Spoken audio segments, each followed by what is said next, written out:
What does filmed for IMAX mean? It isn't just a movie that'll look great on IMAX's screens. It means that hiding from a sandstorm feels like fear in every flicker. And every triumph is felt in every sound wave. And the things we've only imagined, you can truly experience those too. That's what filmed for IMAX means. Get tickets to experience Dune Part 2 now and IMAX's exclusive expanded aspect ratio. Survivor 46 is here, and so is On Fire, the only official Survivor podcast, and we have a twist this season. The winner of Survivor 45, Dee Valladares, will be joining us every week. We're going behind the scenes of the biggest moments, the how and the why things happen, and the strategy and analysis you can only get from someone like me, a Survivor winner.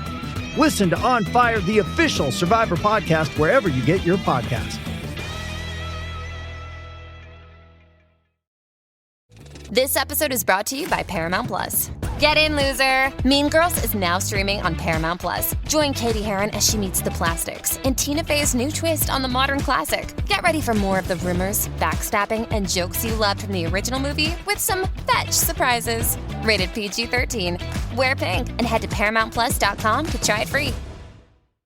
This podcast contains mature content, explicit language, suggestive situations, and partial to full frontal nudity. Listener discretion is advised. Don't let your kids listen to this. Let me tell you, Australia has probably some of the worst television in the world. I just did some reading about it. They have zero idea of what entertainment is. I can't wait to talk about one show in particular, Zach. Skippy is the one with the kangaroo? Yeah. What? Yeah. Yes. What? You don't know this, Zach? No, I don't know any of this. Oh, Mayes. We're going to get into it, man. What? Mayes, have you watched clips? I was watching the trailer and I was like, Zach would go fucking nuts for this. Yo, it's a kangaroo. Hold on. Give me a second. We'll bring it up. We'll get his live reaction. I have no idea what's going on right now. When you said, oh, they don't have anything to do with entertainment is, I was like, sir, I disagree because you haven't watched Skippy the Kangaroo. Oh, man. Think about Flipper and Lassie. Mm-hmm. Now imagine the Australians saying, we need our version of that. It's Lassie Down Under. I'm going to play the song here, but if you want to watch the full reaction video, go to the YouTube at Cinephobe Pod. 1, 2, 3. Hippity hop, she'll stop the traffic when she passes by. You'll stop and wish that you were where she's going. Hoppity hip, she'll skip into your heart. You'll wonder why the world is all a glimmer and a glowing. Cute as a koala and as busy as a bee, happy as a kookaburra laughing in a tree. Hippity hop, she's up the way she'll wave goodbye. That's when you'll want the whole wide world to know that you love Skippy, Skippy, Skippy the bush drummeroo. Skippy, Skippy, Skippy, our friend ever true.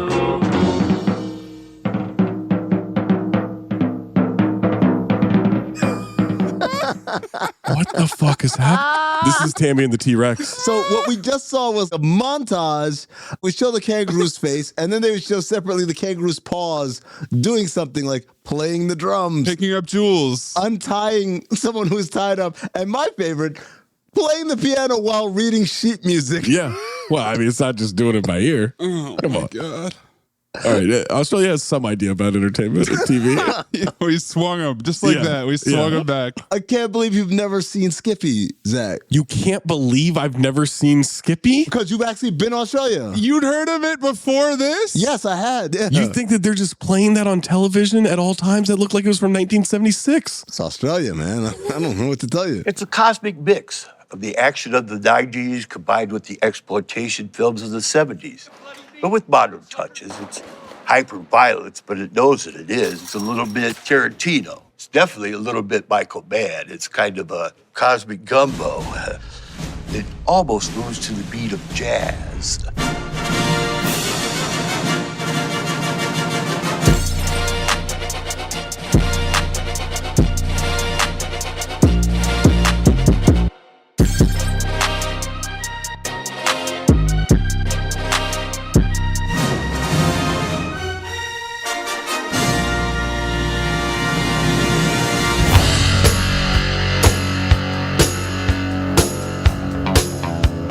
People are genetically inferior, or they're culturally crippled, or or they're socially deprived. How come God couldn't make everyone one color? Like tan? I wish I'd fucked a black broad before I got married. I could really feel 400 years of oppression and anger in every pelvic thrust. I can smell horny across an ocean. Not all women. Good for you, man.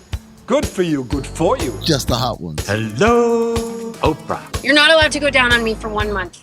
No, Judith, Don't please. make me take away your masturbation privileges. Yeah, I'm horny too, baby. Hey, Chowman, come on down here. Will you want to exercise my dominance? Scaring. I'm getting a patriarchal urge.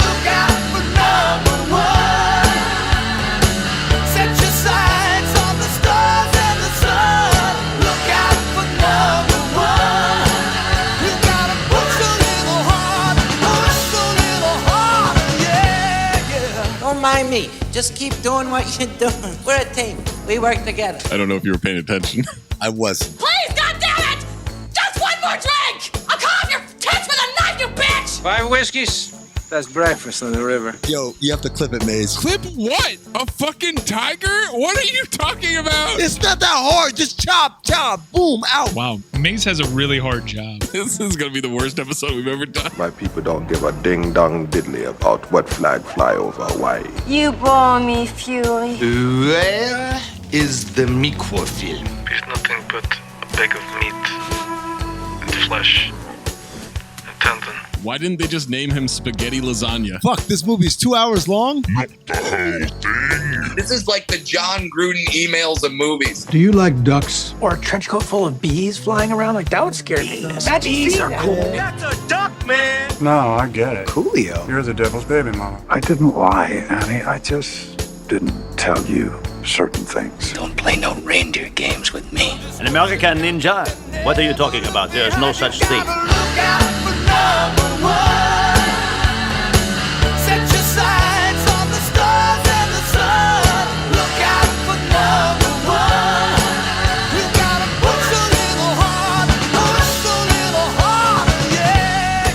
You've gotten rich off of the people in this town.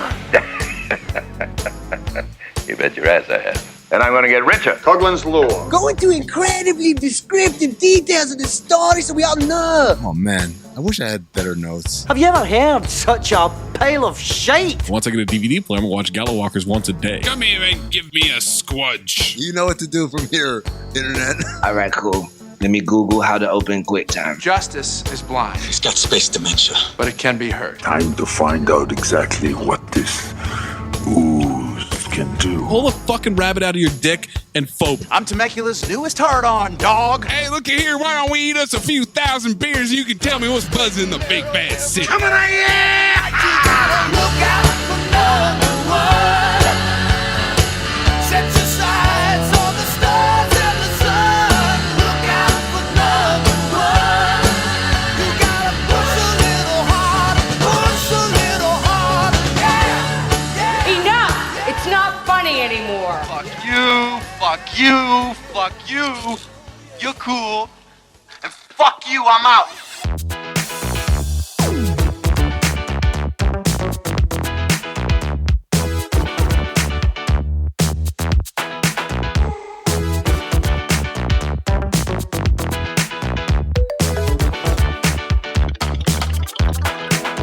Welcome to Cinephobe, the podcast. We break down the movies you're afraid to admit you love. I'm Zach Harper. That's Amin Al-Hassan. That's Anthony Mayes. Listen to us on Spotify, or you're going to... Whoa! What the fuck, man? It's just a threat. It's just a threat. It's a threat. No, that's not a cool threat. It's just a threat. Not a cool threat. I don't know what to tell you. Very unclassy, very unprofessional. But honest, I can't help where he is now. You are neither classy nor professional. I never claimed to be. That's what I'm saying. I don't lie about what I am. I don't say I'm integrity-filled when I have none. I'm honest. Being honest right now. Not running from what I just said. Honest podcaster. Axe me. Spotify is where you can vote in the poll. And you can leave a comment like on MVP, Most Valuable Primate. Joseph Silverberg, 1983, says, even high as hell, this movie was terrible. You're terrible. Zach is a terrorist podcaster. Fuck him for doing this to us all. Phobe. Fuck you and fuck your mom. How about that? And then VJ Karoork. Love this episode so much, I am joining the Patreon just to support. Don't need the extra content. This is just too good for me to be getting for free without feeling guilty. Thank you very much. That's a proper listener. Thank you. And also, brother, as someone who's looking out for you, check out the extra content. Yeah. It's actually really good. Right. We're not just asking you guys to sign up and just, there's actually real shit in there. Absolutely. OG Pod. Like our Memorial Day episode from a couple of years ago. I thought you were going to say Memorial de la Solars for some reason. I don't know what you were talking about. Make sure you leave in your CT5 suggestions and lists. Check out CT5 every other Monday on the Cinephobe feed. Also, join that Patreon, patreon.com/countthedings. Access to the Rewatchington live events, the old ones, the new ones, the future ones, all them live events. Also, Discord, ad-free episodes, the full cold open. You're getting the extended OG pods Mm-hmm. with the special Patreon segment. We always save a little spice for the Patreon, like Trey detailing his courtside encounter with Mark Cuban at Madison Square Garden 7 months ago. Also, make sure you're on that YouTube page. That's right. Oh, I love the YouTube page. YouTube.com/Cinephopod. Where you can watch Zach experience the magic of Skippy the bush kangaroo for the first time. There's the rest of my day. Future callback, all of the above. If you have a submission, submit it. Reminder, it needs to be 40% or lower on the Rotten Tomatoes audience or critic score. All right. Recently, Mayes checked out our roundies with a gnome named Norm. Amin gave us a fully loaded Lexus with blue chips. I had us amble up some train tracks with the commuter. Now it's Mayes again, and he's paying tribute to the great Carl Weathers with the 1992 action drama Hurricane Smith. I somehow, even though it was the last episode we did, I completely forgot we did the commuter. Memory. Until you just said it right now. You're like 5 days ago. I know. Action, but I threw Australian in there. You threw Australian in there. Normally it's American before whatever the genre is. Yep. But I feel that we have to denote that this is an Australian action movie. Hurricane Smith stars Carl Weathers, Jurgen Prochnov, and Cassandra Delaney. Carl, 3-time repeat offender, Rocky IV, and Action Jackson as the previous episodes. I wish I knew how to quit you. He had Predator in 1987, Action Jackson in 1988, this movie in 92, and then Happy Gilmore in 1996. Also, 44 episodes of Street Justice and 28 episodes of In the Heat of the Night during this run. Something called Dangerous Passion with Billy D. Williams. Wow. That's too much sex appeal. You can't have both of them in the same thing. Street Justice looks pretty wild, too. I vaguely remember Street Justice. That sounds like a show that I want to watch. He's wearing a killer jacket in the picture for it. Oh, he's always wearing a killer jacket. How about in this movie? We also get Jurgen as a 4-time repeat offender. Really? I wish I knew how to quit you. Judge Dredd, Beer Fest, and the Da Vinci Code. Who's he at Beer Fest? He's the fucking grandpa. Oh. The evil German. Oh, wow. Okay. Grandpapa. Von Wolfhausen. He had The Man Inside in 1990, Robin Hood in 91, this movie in 92, and Judge Dredd in 95. Cassandra was in Fair Game in 1986, Pledge Night in 1988, and this was her last project in 92, which made me look up, is she dead? No, she just might be the next Jane Carey. Oh! Well, I mean, maybe she just retired. It's the last thing she's ever in. Also, she was once married to John Denver. It's hard to tell considering how many Australians are in this, but she probably is the next Jane Carey. You remind me of a very young Jim Carrey. Oh, righty then. What the hell are you talking about? So you're telling me there's a chance? Who are you talking to? Somebody stop me! We also get Tony Bonner from Quigley Down Under, David Argue from Blood Oath. I guess he's very agreeable. Johnny Rayen from The Punisher and In Too Deep. Don't give him any cotton. Glenn Ruland, repeat offender for doing stunts in the movie Knowing. In charge of everything. So Tony Bonner was famous for his iconic role as helicopter pilot Jerry King in the beloved 1960s children's television series Skippy the Bush Kangaroo. Wow. Okay. That was his claim to fame. He also had Liquid Bridge and Shit Creek. Not shits. Shit. Peter Lamb from the Matrix franchise. Lions for him. Gordon Waddell from Street Fighter. Jalen Waddell. Ron Vreeken. It's a freaking weekend. From the Island of Dr. Moreau. Time to have me some fun. Scott Hogan from Father of the Bride. Real light cast in this. A lot of people, this is the only thing they've ever done. Yeah. And everybody else is Australian, so. Yeah. Louise McDonald is in Blood Moon and Redheads. There you go. Is that one word, one title, or? And Tony Brown is in the Burt Reynolds movie, The Man Who Loved Women.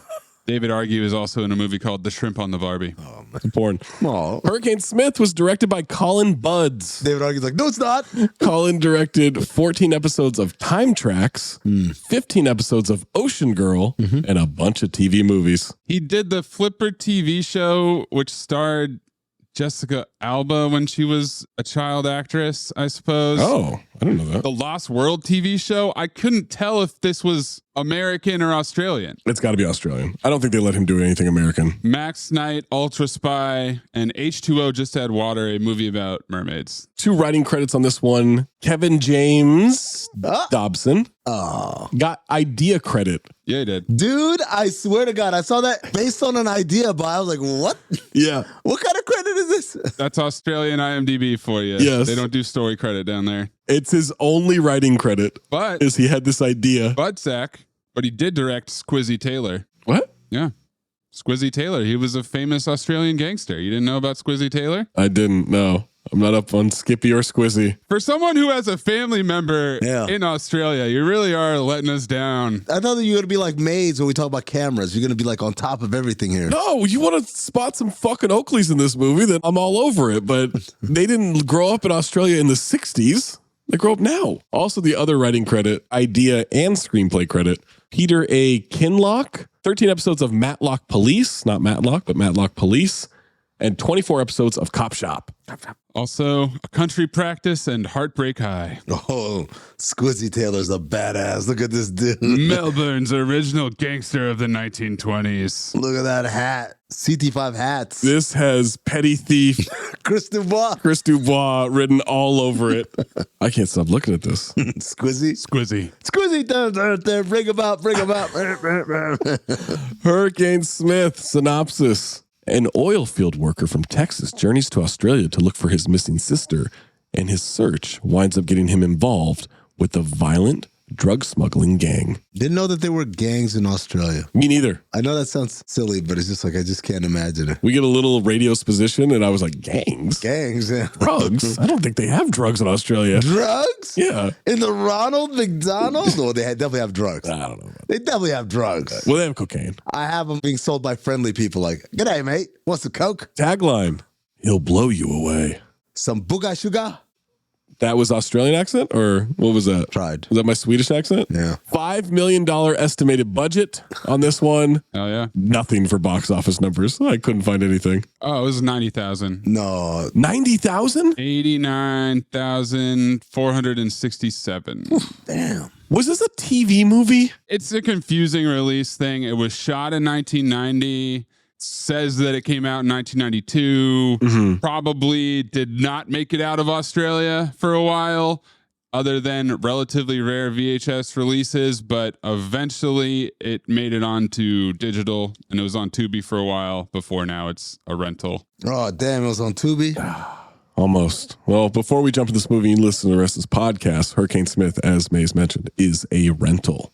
Hurricane Smith doesn't have any critics' reviews on Rotten Tomatoes. Nope. Shocker. But is 26% from the audience on over 250 ratings. This might be the least acknowledged movie we've ever done. It might be. That's the same as A Gnome Named Norm, but I feel like more people watched Norm. Norm had way more, yeah. Way more reviews to read. Okay. This one you could have theoretically read all the reviews, right? I did. Oh, shit. Amin, like the positive or the negative reviews? I'm a shrimp on the Barbie, half full kind of guy. What? Let's give it the positives.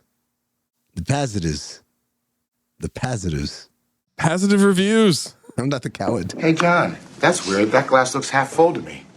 Wow. Now that you mention it, it is half full. Blank user, 3.5 out of 5. Carl Weathers kicking ass and being cool as shit. No surprise there. It's all he knows. And getting the stew going. He knows that as well. Blank user, 3.5 out of 5 stars. Apollo Creed kicks ass down under. Down under. Chanda. Blank user, 4 out of 5 stars. Carl Weathers goes to Australia to search for his lost sister and gets entangled in a big prostitution ring. What? The bad guy in this one is the captain from Das Boot.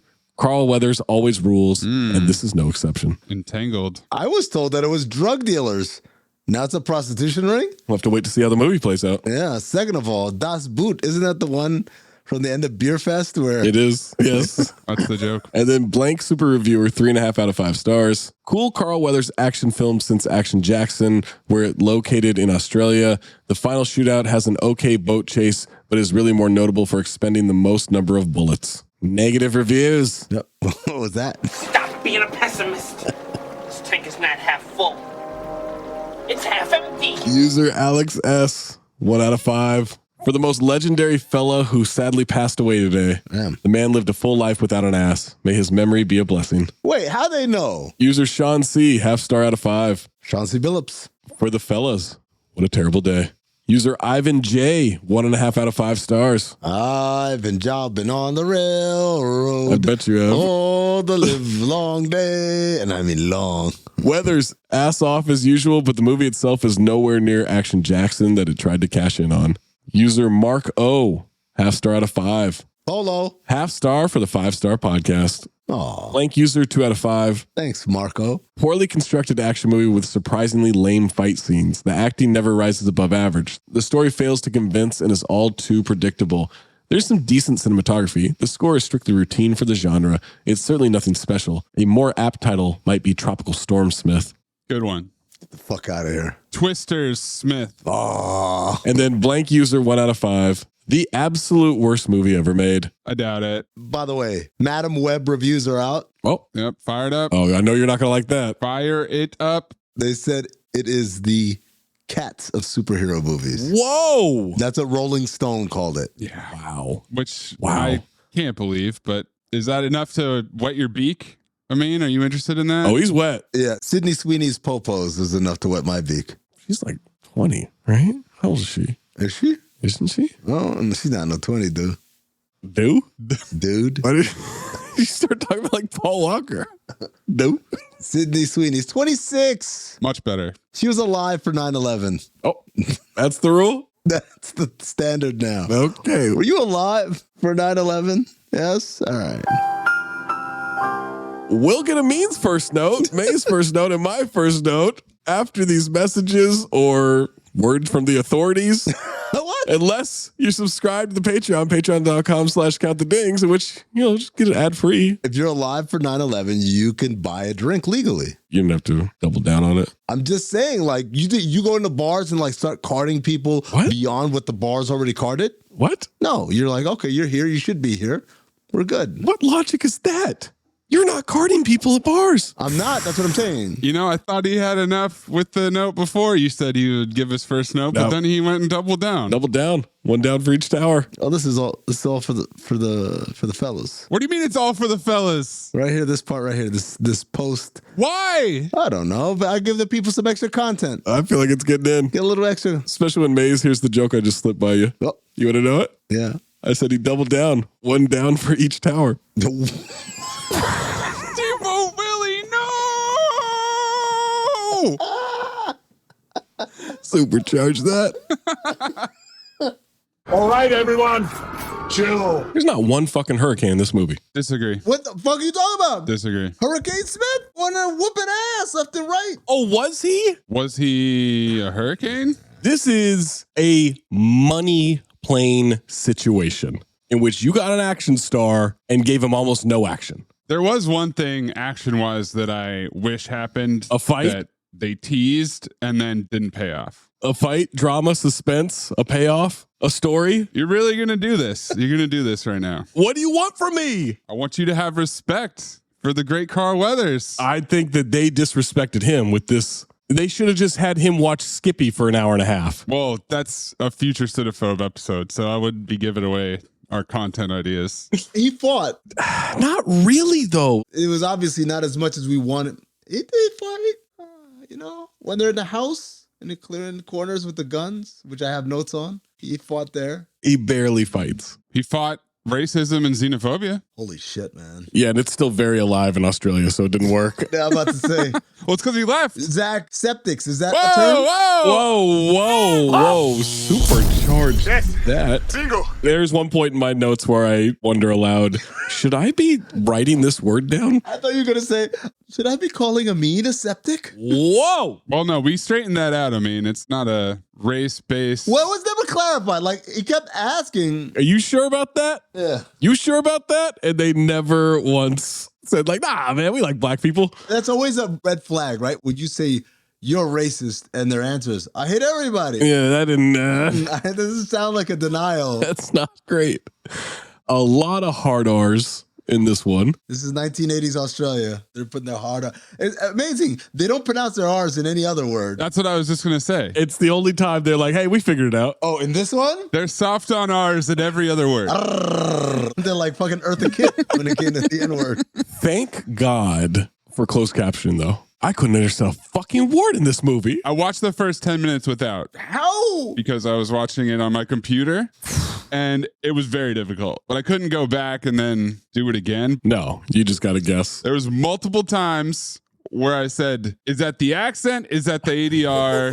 I don't know what's happening. Is it supposed to be understood? Is that a slang word? I don't know. Hey, listener, it's Zach Harper from Cinephobe. The pod you listen to probably right now. Thanks. I think it's a good episode too. We'll see where it goes, but I'm enjoying it so far as well. Thank you so much. But I'm not here to talk to you about that. For years, I've had these audio pods that I put in my ears, right? We'll call them ear pods. If I listen to podcasts, I listen to music, I go to the coffee shop every single morning with the dog, start my day with a little relaxation, a little meditation. I'm just there to zen out before I get to the day, right? And then I got my Raycon everyday earbuds. I'm blown away, absolutely blown away.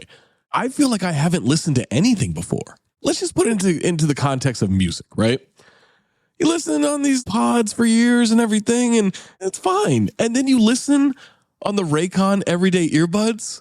Did you know that music has bass? Did you know that music has depths to it? It's incredible. Podcasts sound better. Music sounds better. Audiobooks sound better. Everything. And guess what? You're getting amazing quality, amazing audio quality. Half the price of premium audio brands. Maybe don't take my word for it. Go read tens of thousands of 5-star reviews. It's incredible. The optimized gel tips for these Raycon everyday earbuds. I've always felt like these things kind of fit oddly in my ear. Not these. And they give you all these different ones, so you're going to match up to your ear no matter what. It's super easy. You can go running. You can go walking. I go for a walk every single night. Pop in the everyday earbuds, and oh my God, Raycon has got me set for what I need to listen to. You're probably thinking, okay, but it's going to die. They're going to die. The battery life. No, you can do 8 hours of playtime, 32-hour battery life. Don't have to worry about whether or not they're charged. I charged them without it telling me I need to charge. I'm like, well, surely at some point, these are going to die. They still haven't died on me. They're incredible. You get 3 customizable sound profiles. You get earbud tap functions. So someone starts talking, you tap that thing, and all of a sudden you can pause where you are. You don't have to lose anything. You have to turn it down on your phone, and then you got to go back and find where you were listening before. None of that. Noise isolation. Everything about it is incredible. I won't listen on anything else. Those old ear pods, out the door. Absolutely out the door. Here's what you do. You go to buyraycon.com/cinephobe today to get 20% off your Raycon order. 20% off? They're already so cheap. 20% off your Raycon order plus free shipping. That's right. You'll get 20% off and free shipping at buyraycon.com/cinephobe. That's buyraycon.com/cinephobe. Hey, it's Kaylee Cuoco for Priceline. Ready to go to your happy place for a happy price? Well, why didn't you say so? Just download the Priceline app right now and save up to 60% on hotels. So whether it's Cousin Kevin's Kazoo Concert in Kansas City, go Kevin, or Becky's Bachelorette Bash in Bermuda, you never have to miss a trip ever again. So download the Priceline app today. Your savings are waiting. Go to your happy place for a happy price. Go to your happy price, Priceline. Amin, what is your first note? Oh, this trailer. So the trailer starts with a scene from Action Jackson. Yeah. It's straight up Action Jackson. Mm-hmm. What? I thought I was watching the wrong trailer. I thought I was watching the wrong trailer. Exactly. Same note too, Maze. You hear Vanity say, why do they call you Action anyway? And it's the scene where the cab is veering and he's like, I have to catch a cab. And he runs and he jumps over the car to jump onto the cab. Some wires across. And then the narrator says, Last time, he got satisfaction as Action Jackson. This time, he hits like a hurricane. And now it's scenes from this movie, and he's punching the shit out of people. Carl Weathers is Hurricane Smith. He says, "Yes, sir," with no mustache on. I'm like, wow. And then the title card, more Carl Weathers, charm and action. Get ready or get blown away. And I said, woo! Absolutely insane jacket he has on, by the way. Can't wait for this scene to happen. More action, more banter, more TGT. Narrator, Carl Weathers.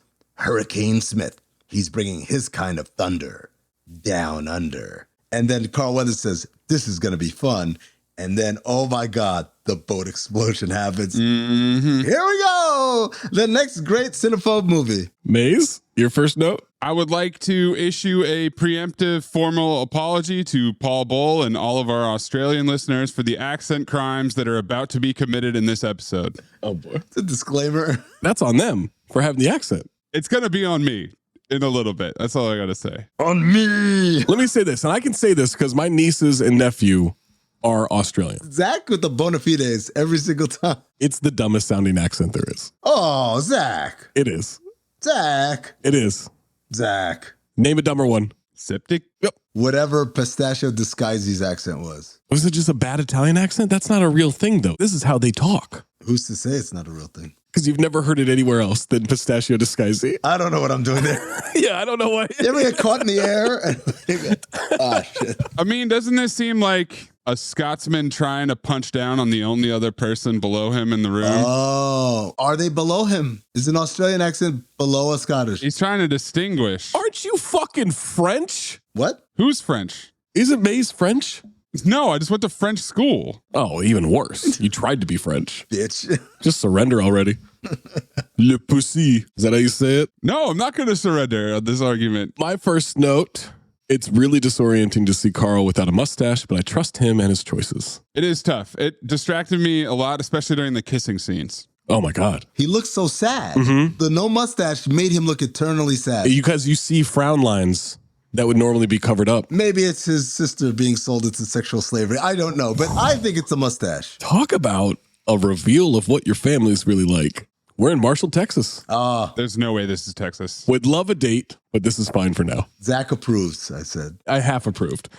Slow moving town. Sheriff Wilson's office calling for Billy Ray Smith. Got a construction site now. Man calls for Billy, who's in the bulldozer. Carl pops out with a hard hat, a dirty t-shirt, jeans, no mustache. Unsettling. It is daytime. I am at full attention. Mm-hmm. Really? Him in a dirty t-shirt? Woo. I was thrown off by the lack of the mustache. I honestly don't remember what he was wearing. That man can fill out a shirt. The swagger, the walk. Oh my God, this guy's got it. Gets on the phone. Sheriff tells him the hospital called, trying to get a hold of him. Mama passed about a half hour ago. Mommy talks position. Hurricane is sad. Carl is so ass off. He puts down the phone, leans against the wall, no ass. So ass off with the sadness. Is his body steaming? Yes. That's how hot he is. They aren't even trying with this ADR. The audio isn't matched up with the lips at all. At any point in this movie. It's better and more realistic when Zach's video is frozen on this podcast. I'm going to say this, and I mean this with utmost sincerity. Oh boy. Carl Weathers looks sadder in this scene than I looked in real life over Carl Weathers' death. And I was sad. You were sad. I was sad. That did it. I didn't know you get sad. Finish it, you cow. If I were ass on, I wouldn't be sad. How is he portraying sadness better than my actual sadness? He's not actually sad. He's just acting. But it's so much realer than my sadness. It's his actual real. We find out his sister needs to sign some papers. There are legal complications with the mother's will. Sheriff's like, as long as I'm here, I'll take care of everything. You know that. Is that the sheriff's official uniform? It's barely a costume. This is what they had laying around. Yeah. The credits say it's based on an original idea by two people, and I've never seen that before. It's Australian. Yeah, I know what you're getting at, Russ. What you gonna do about your sister? I'll be damned if I know. Any ideas where she's at? Last we heard, she was somewhere in Australia. Tried like hell, but couldn't reach her. Lots of walk and talks position here, but he's walking with his hands in his back pockets. Mm-hmm. That is so badass. I want to start doing that. You never done that? Both hands. Both hands in my back pocket? I've done one hand. I haven't done both. I rarely wear jeans, but when I do, those back pockets are filled. With cum? Okay, most interesting man in the world. I agree. I rarely wear jeans. Jeans, what the fuck? I don't really wear jeans. Well, you wear slacks? What are you wearing? What, track pants, sweatpants, regular pants. Or no pants if he's at home. No pants, shorts, yeah. SpongeBob, no pants.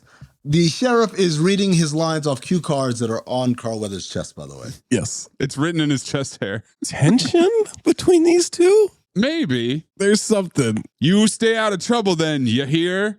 And we get the penny slots version of the Predator dap. Yes. Yes. Dylan! You son of a bitch.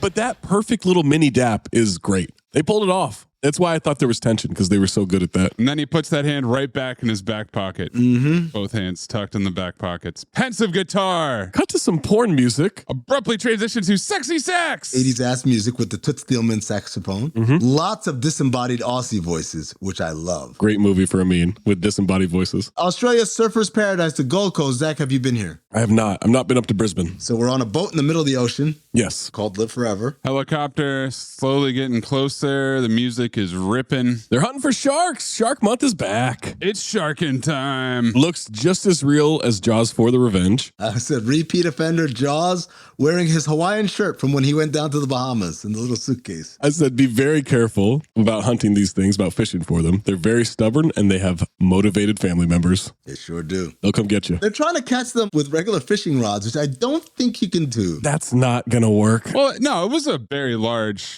fishing reel. He's trying to reel it in manually. Yeah. You would need 4 men to do this. Or you just need one strong bald man with a huge handlebar mustache. Keep that rod up. Stay time. A guy comes down, grabs the knife, cuts off the restraint that keeps him in his seat. This fucking toss. He goes flying like he's Gnorm getting thrown against the fireplace mantle, flying into the water. How's the battle of skin diving? Courtesy of your friends Howard Fenton and Charlie Dowd. Hey, you bastards! The Gillespie's will get you for this! Hey, Come back here! Is that a term? Skin diving? Yeah. Down under. Zach, this is the part where we're really looking toward you for leadership. Look, man, I just know the current day slang. I've never heard skin diving before. Okay, maybe it's an 80s thing. I don't know. Sharks are swirling around him, but we don't see him get eaten. That bastard would be sleeping with the fishes by now. It's Jurgen. Hell's bolo tie earring. Don't worry. It's being taken care of as we speak. Is bastards a horseman? Bastards. My next note is the word bastard going to be a horseman. Mays, please clip in George Costanza meeting with the Houston Astros. Oh. When's that bastard coming to Houston? Hey, Zeke wants to know when you Yankee bastards are coming to Houston. You tell that son of a bitch no Yankee is ever coming to Houston. Not as long as you bastards are running things. Hey, now speak up, George. I can't hear you. You tell that son of a bitch no Yankee is ever coming to Houston. Not as long as you bastards are running things. The authorities, Charlie, where they muck everything up. Don't worry, Howard. What can they prove? Cut to a fight club for tossing coins in the air? What is this? Are they betting on coin tosses? Yeah. That is some degenerate ass shit. Also, Prize Picks promo code CTD. It's impressive because it's about 45 people in a circle around 2 silver dollar-sized coins going up in the air. It's incredible. These guys must watch the Super Bowl and then immediately at the coin toss like, woo, I'm spent. You know what that's missing? A second coin. Oh. It changes everything. Yeah, changes everything. Got that one in overtime. It reminds me of the low-class casino from Vegas Vacation, where they'd pick a number as one of the games. Yeah. With this movie being in Australia, I'm predicting Lewis Pinnock will be Carl Weathers sounding Australian at some point. Boy, was I disappointed. No, you're off. No mocking at all. No, it's him trying to be a Texan. Yeah. Occasionally. Howdy. Mullet guy in a yellow shirt wins money and leaves. Suspenseful music as he walks out. We see a car lurking. There's a double crosser now. Smiles, cocks a gun, engine revs. They run him over. He rolls over the hood. Then they get out and shoot him twice. Double tap. And this guy is ass off in death. Incredible. He stares off to the distance. Shot of an airplane landing. Plot touchdown?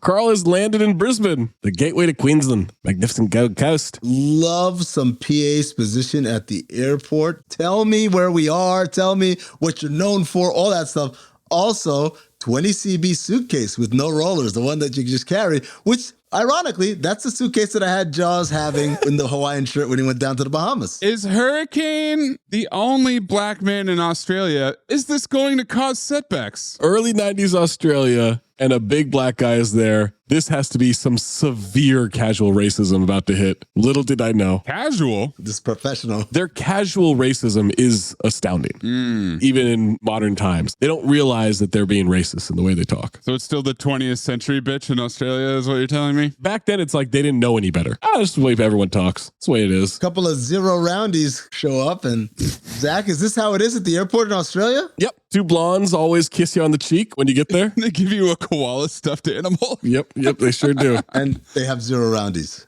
That's the other. He tells the cab driver, howdy. Yeah. He's from Texas, y'all. Mind if I sit in the front? Gets in on the wrong side. Australia. No prob, but I'll do the driving. Banter? Banter, big time. Yeah. Love an establishing shot that lingers for a bit before panning over to the building that we're walking into. Yep. So Department of Immigration. Last postcard, 20CB, came from surfers, and time before that, she sent some pics. I forgot about postcards, man. That is very 20CB. That was a thing. Pics of her and some dirtbag people on a yacht. Random apartment building. It's Tony Bolo earring and a striped shirt because that's his yacht attire. This is definitely surfers, all right. Probably the southern end towards Broad Beach, I'd say. He lingers on the picture of the topless lady for a healthy second. He sure does. This perv starts doing research right on the spot and says, nice looking girl. I was like, oh, man, he just told you it's his sister. His sister, by the way, is named Sally Mae. Billy Ray and Sally Mae. Which means we all owe her money, probably. Yes. That too. You're the American gentleman looking for exposition. That's right. And finally, he lands on the one picture of his sister with this dude who I said, is she dating Simon Pegg? And also, she looks a little like Joy Taylor. Not a lot like Joy Taylor, but just a little bit. That's a double elimination right there. You're out. No, not at all. You don't look like Simon Pegg in this picture? That is the incredibly celebrated and iconic pilot from Skippy the Bush Kangaroo, Tony Bonner. Oh. Okay, I'm not going to take that type of talk. I need you to supercharge everything I'm about to say. Septic. It's got to be the whole sentence. Every single word. Flush the tank. Yes. Septic time. Yes. N-word, commence. That looks like... No argument. The pic that he lingers on, gratuitous, or should I say, gratuitopos. No. Proud of yourself? No. Roundies is fine. No gratuitopos. No. I'm test driving it for the episode. Just want to let you guys know. Well, you can park that car. You drove it off the lot. You already paid for it. So I'm sorry. You put miles on that thing. He lingered so hard on those popos and flipped through the rest on a goddamn freight train. Like, get the fuck out of here. Looking for more. He gets interrupted, chats with a lady coworker, then asks to see Hurricane's passport because there's no record of his sister ever entering or leaving the country, which means she's liable for criminal prosecution for being an illegal alien. He's for sure sexually harassing this woman on the daily. She can't even make eye contact when she talks to him. What? For sure. The guy... I could tell. I have a radar. That guy's a sexual harasser. I bet you do. I am. That is not the type of radar you want. Yes, I did. What? As an ally? I want to sniff these guys out? Okay. Allied to which side of that equation? Okay. No, what the hell are you doing there? What are you doing there? Honestly, Zach, be respectful. Okay, it is annoying. Just a casual guy in jeans and no shirt waiting by a car. Yeah. No. That's the Kathy Bates Award right there, that guy. Nope, that's the Dave Yeager Award. Oh. He's doing it so poorly. I just stand right here? Okay. Now, that is Australia. You'll see that on every street corner. I love Hurricane's all-white denim outfit glistening in this surfer's town sun. It's got to be hot as fuck there at all that denim he's wearing. It is insane to ride in the front seat of a taxi. Absolutely crazy. Head south. How far south? Just south. Woo! Sydney's about 500 miles. Morbid. Might help if I knew what you're looking for. Cabby's asking a lot of questions. He's got a good point. Any particular house? Like a house on a particular street, perchance, mate? Says you're doing real good. Just keep heading the way you're heading, mate. Radio exposition about the continuing gang war on the Gold Coast. No suspects in the latest killing. A hit and run. Rival gangs are in competition for the distribution of illegal drugs. That is the most generic description of crime. Yeah. You know, illegal drugs. We don't really get drugs the rest of this movie. A couple of references here and there. It's prostitution. Yeah. There's just pimps. Well, no, that's just a side project that Hurricane gets involved in. It seems like the drugs are the side project. The main thing is prostitution and then a little bit of gambling in the two-up house.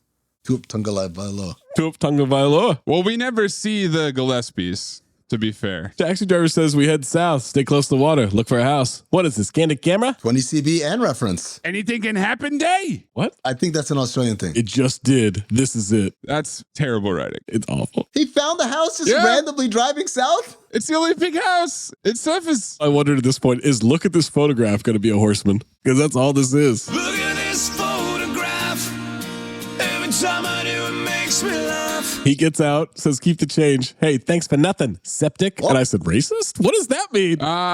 Septic is Australian for bingo. I said, oh. Carl stares his ass down, then walks to the door. They buzz him in, thinking he's Mr. Nelson. Walks right in. We've got a giant painting of a splayed bush on the wall.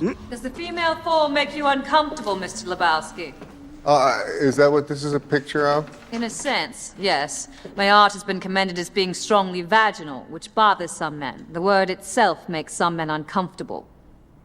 Vagina. Gratua Popos and Gratua Bush, from the makers of Gratua Tits. This test drive is lasting a long time. Shot rises up from behind a fish tank.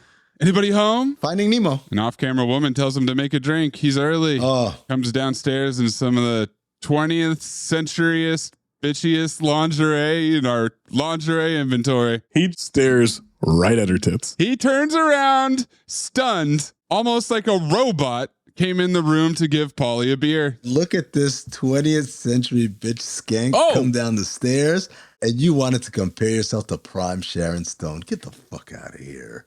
She did? Who compared her to Sharon Stone? The trailer, when the trailer's trying to like make a link between the two movies. Okay, so you're not mad at her for this? No, I mean, but like it was just kind of like, you know, you want to be my latex salesman, kind of that sort of. Yeah, he's mad at her for this. It's a woman thing. What? As an ally? By the way, great way to be an ally. That's my favorite way to be an ally. You just say you're doing something and then you don't do any of those things. You know what I mean? He introduces himself as Billy Ray Smith. Ass off with his hands in the pockets, and the eyes are moving quickly back and forth from her eyes to her body, just like young Frank Dukes. How about a drink?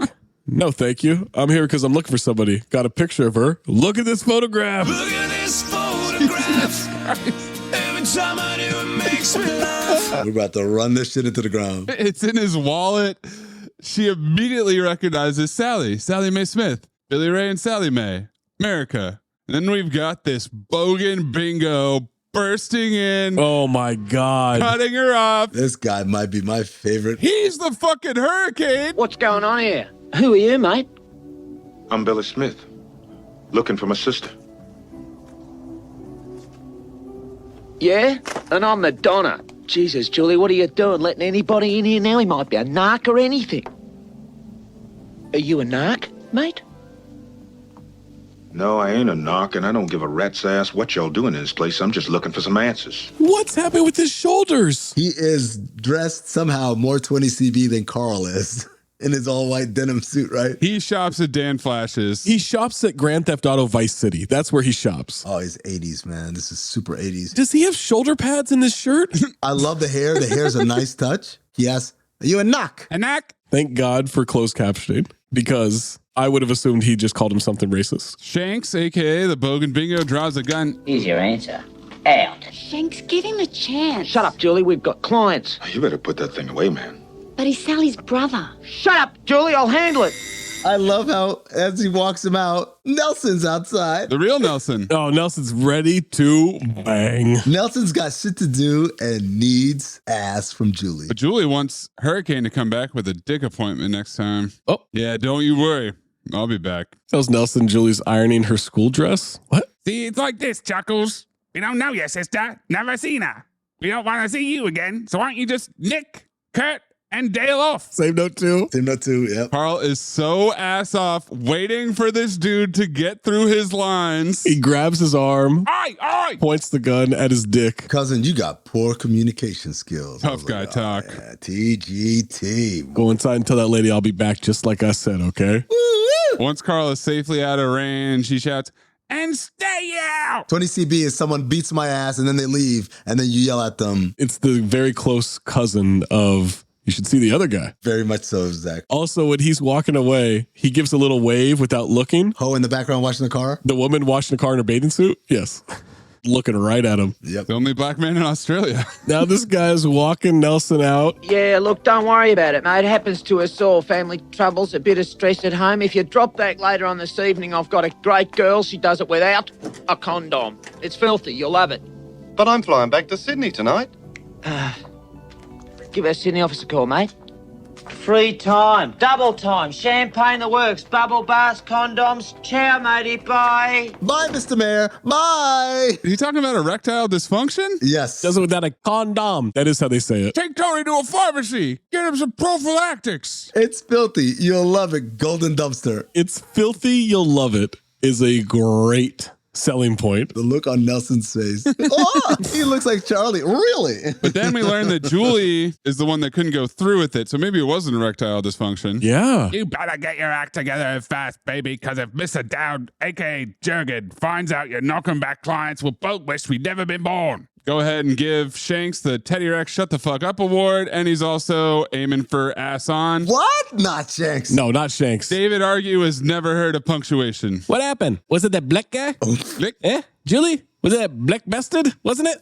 Blick. Bastard count 4. The one who said he was Sally Mae's brother? The audio is so inconsistent from line to line. They're cutting all this shit together from different sessions. ADR's a horseman, by the way. Shanks says Carl could have been working for the Gillespies. They got down Arky Davis at the 2-up this morning, and you will be in traction unless you get your act together, cut out the crap, and just get on with your job. I wasn't paying attention to the closed captioning when he said Arky Davis. I thought he said something different that was racist. Oh, Zach. Well, at the 2-up this morning, definitely had me going like, what the fuck is a 2-up?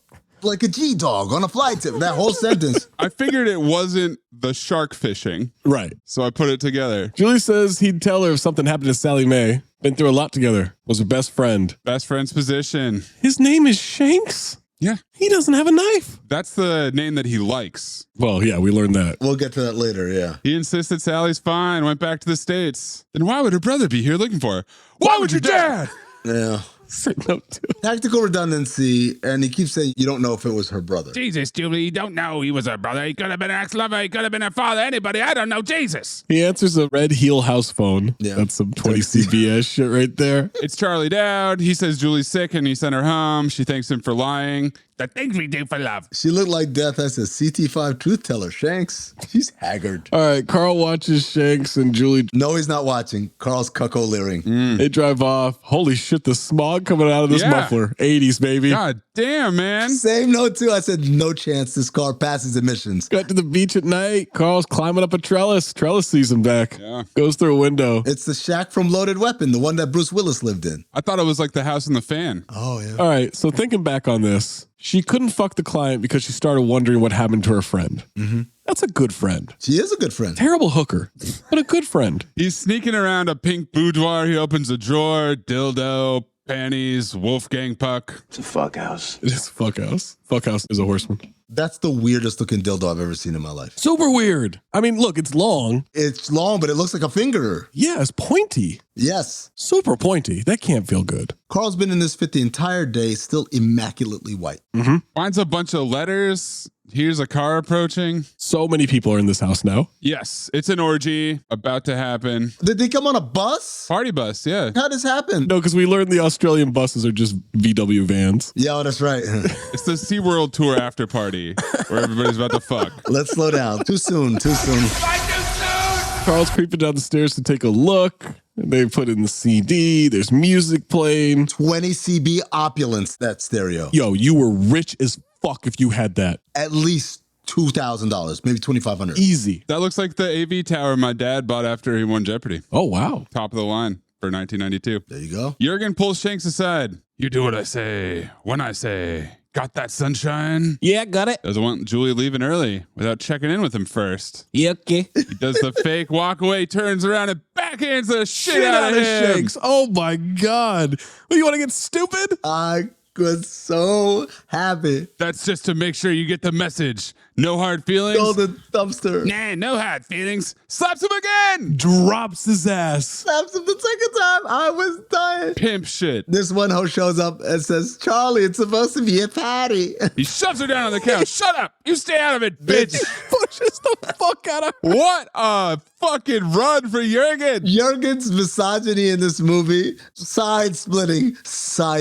Did you have radar for that type of thing? It must have been pretty tough for you to sit through this whole movie. Well, I picked it out. I noticed it was happening. So how could you not notice? He shoves her on the couch and says, "Stay out of it, bitch."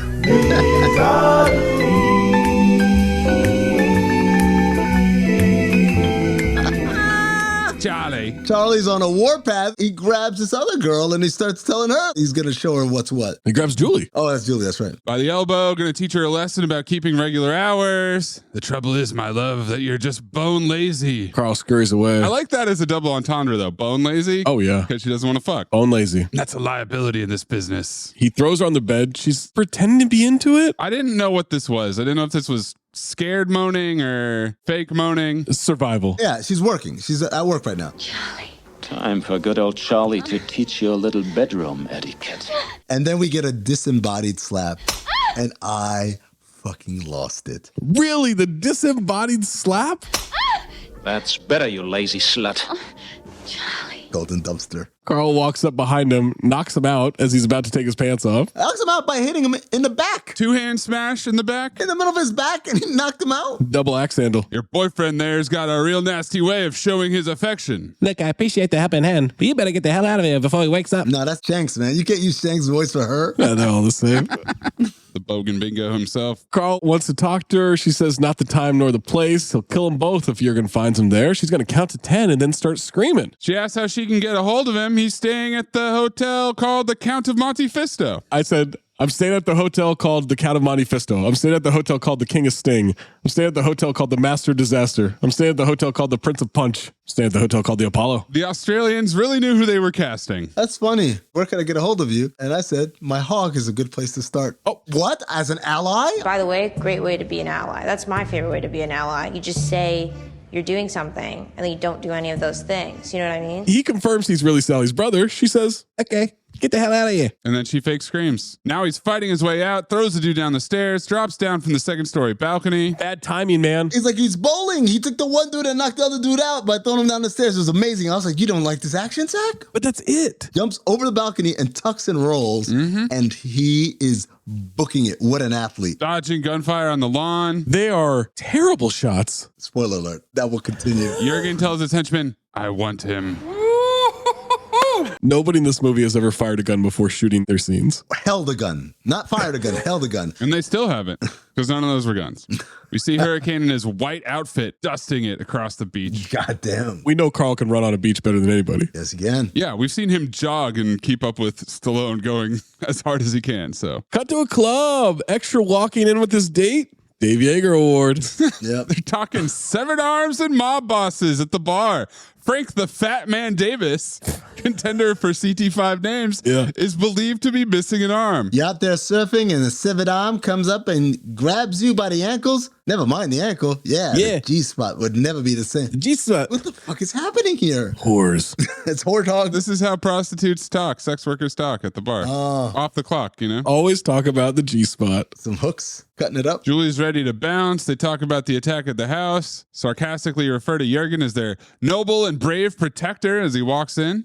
Julie tries to get out of there. This guy that he walks in with, incredible sideburns. That was the sideburns that I wanted when I was a kid. Really? When I grow my shit out, I'm going to have like long and fucking skinny sideburns. The Luke Perry? Yeah, sure. Two Americas. Jurgen grabs her before she leaves. Still have a little business to discuss from last night. Hello, Charlie. Which reminded me of Lost. Claire calling Dominic Monaghan's name all the time. Charlie, Charlie. Bit my finger? Haven't found your heavy-handed friend yet. And he strokes his neck and groans. This is that casual racism I'm talking about. But we will. With a suntan like that, it shouldn't be too hard. Fuck, man. Got to clip in Soul Man. It's a new product this suntan lotion company's developing. They're tanning pills. They chemically tan your skin. Look, Mark, I don't know how to tell you this, but you're not tan. You're black. Supercharge that.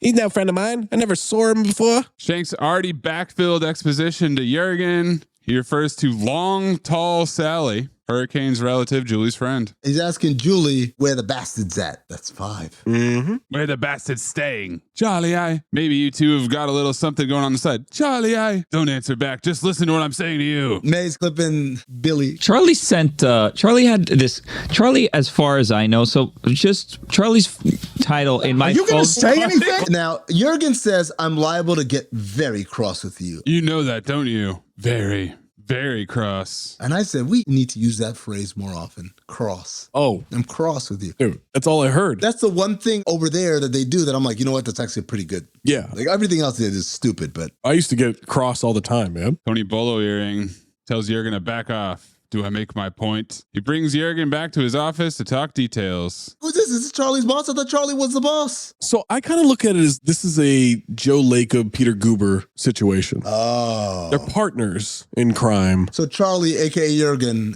is what? Which one is he? I think Charlie is actually Joe Lacob. He's a loose cannon. Yes, but Goober's not the one with the money bankrolling, is he? Right. That's the problem with it. I got you. It's not a perfect. Yeah, Goober's got the money, but he's the quiet, reserved, like, hey, we're about business here. And Joe Lacob's like, light years. Got you. All right, that makes sense. Tony Bolo earring puts the word out. He's ready to make a deal with their rivals, the Gillespies.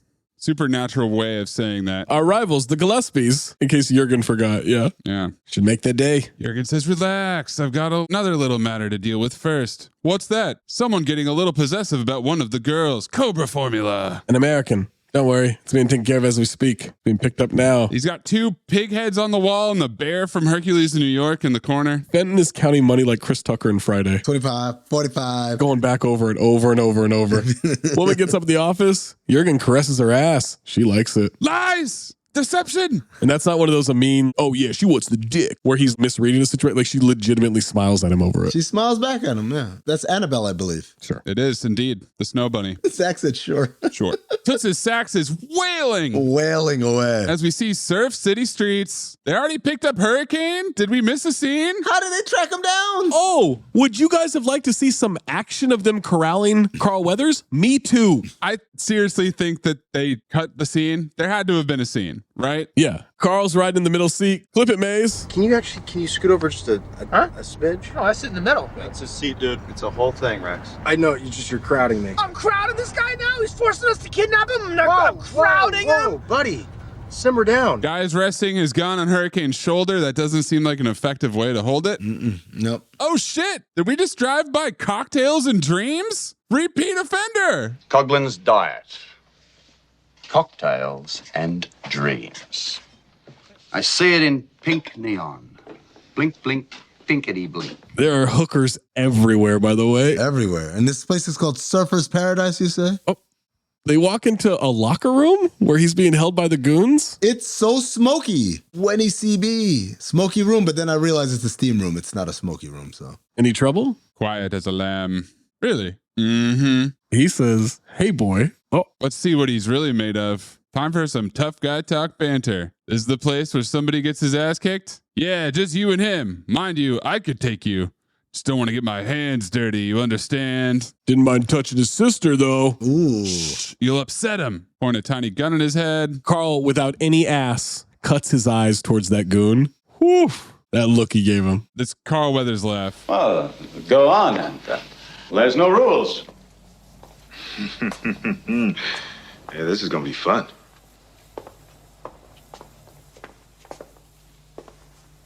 First you, right? There are nothing but tiny pistols in Brisbane. John Morant would have a ball. And heavy machine guns later. Jurgen gives the goon the green light. Henchman starts beating on him. Hurricane eating punches, throws him into the other room, then grabs him by the neck. Hurricane breaks free, starts beating on him. Guy reverses out of a chokehold into an arm twist. There's another water cooler that gets spilled. Did anyone else get pump faked by the water cooler a la Time Cop and think, here we go? Yes. Some power of the cable is going to come down and electrocute the guy because of the water on the floor. So many times in this movie, I thought, oh, here's some action that'll happen.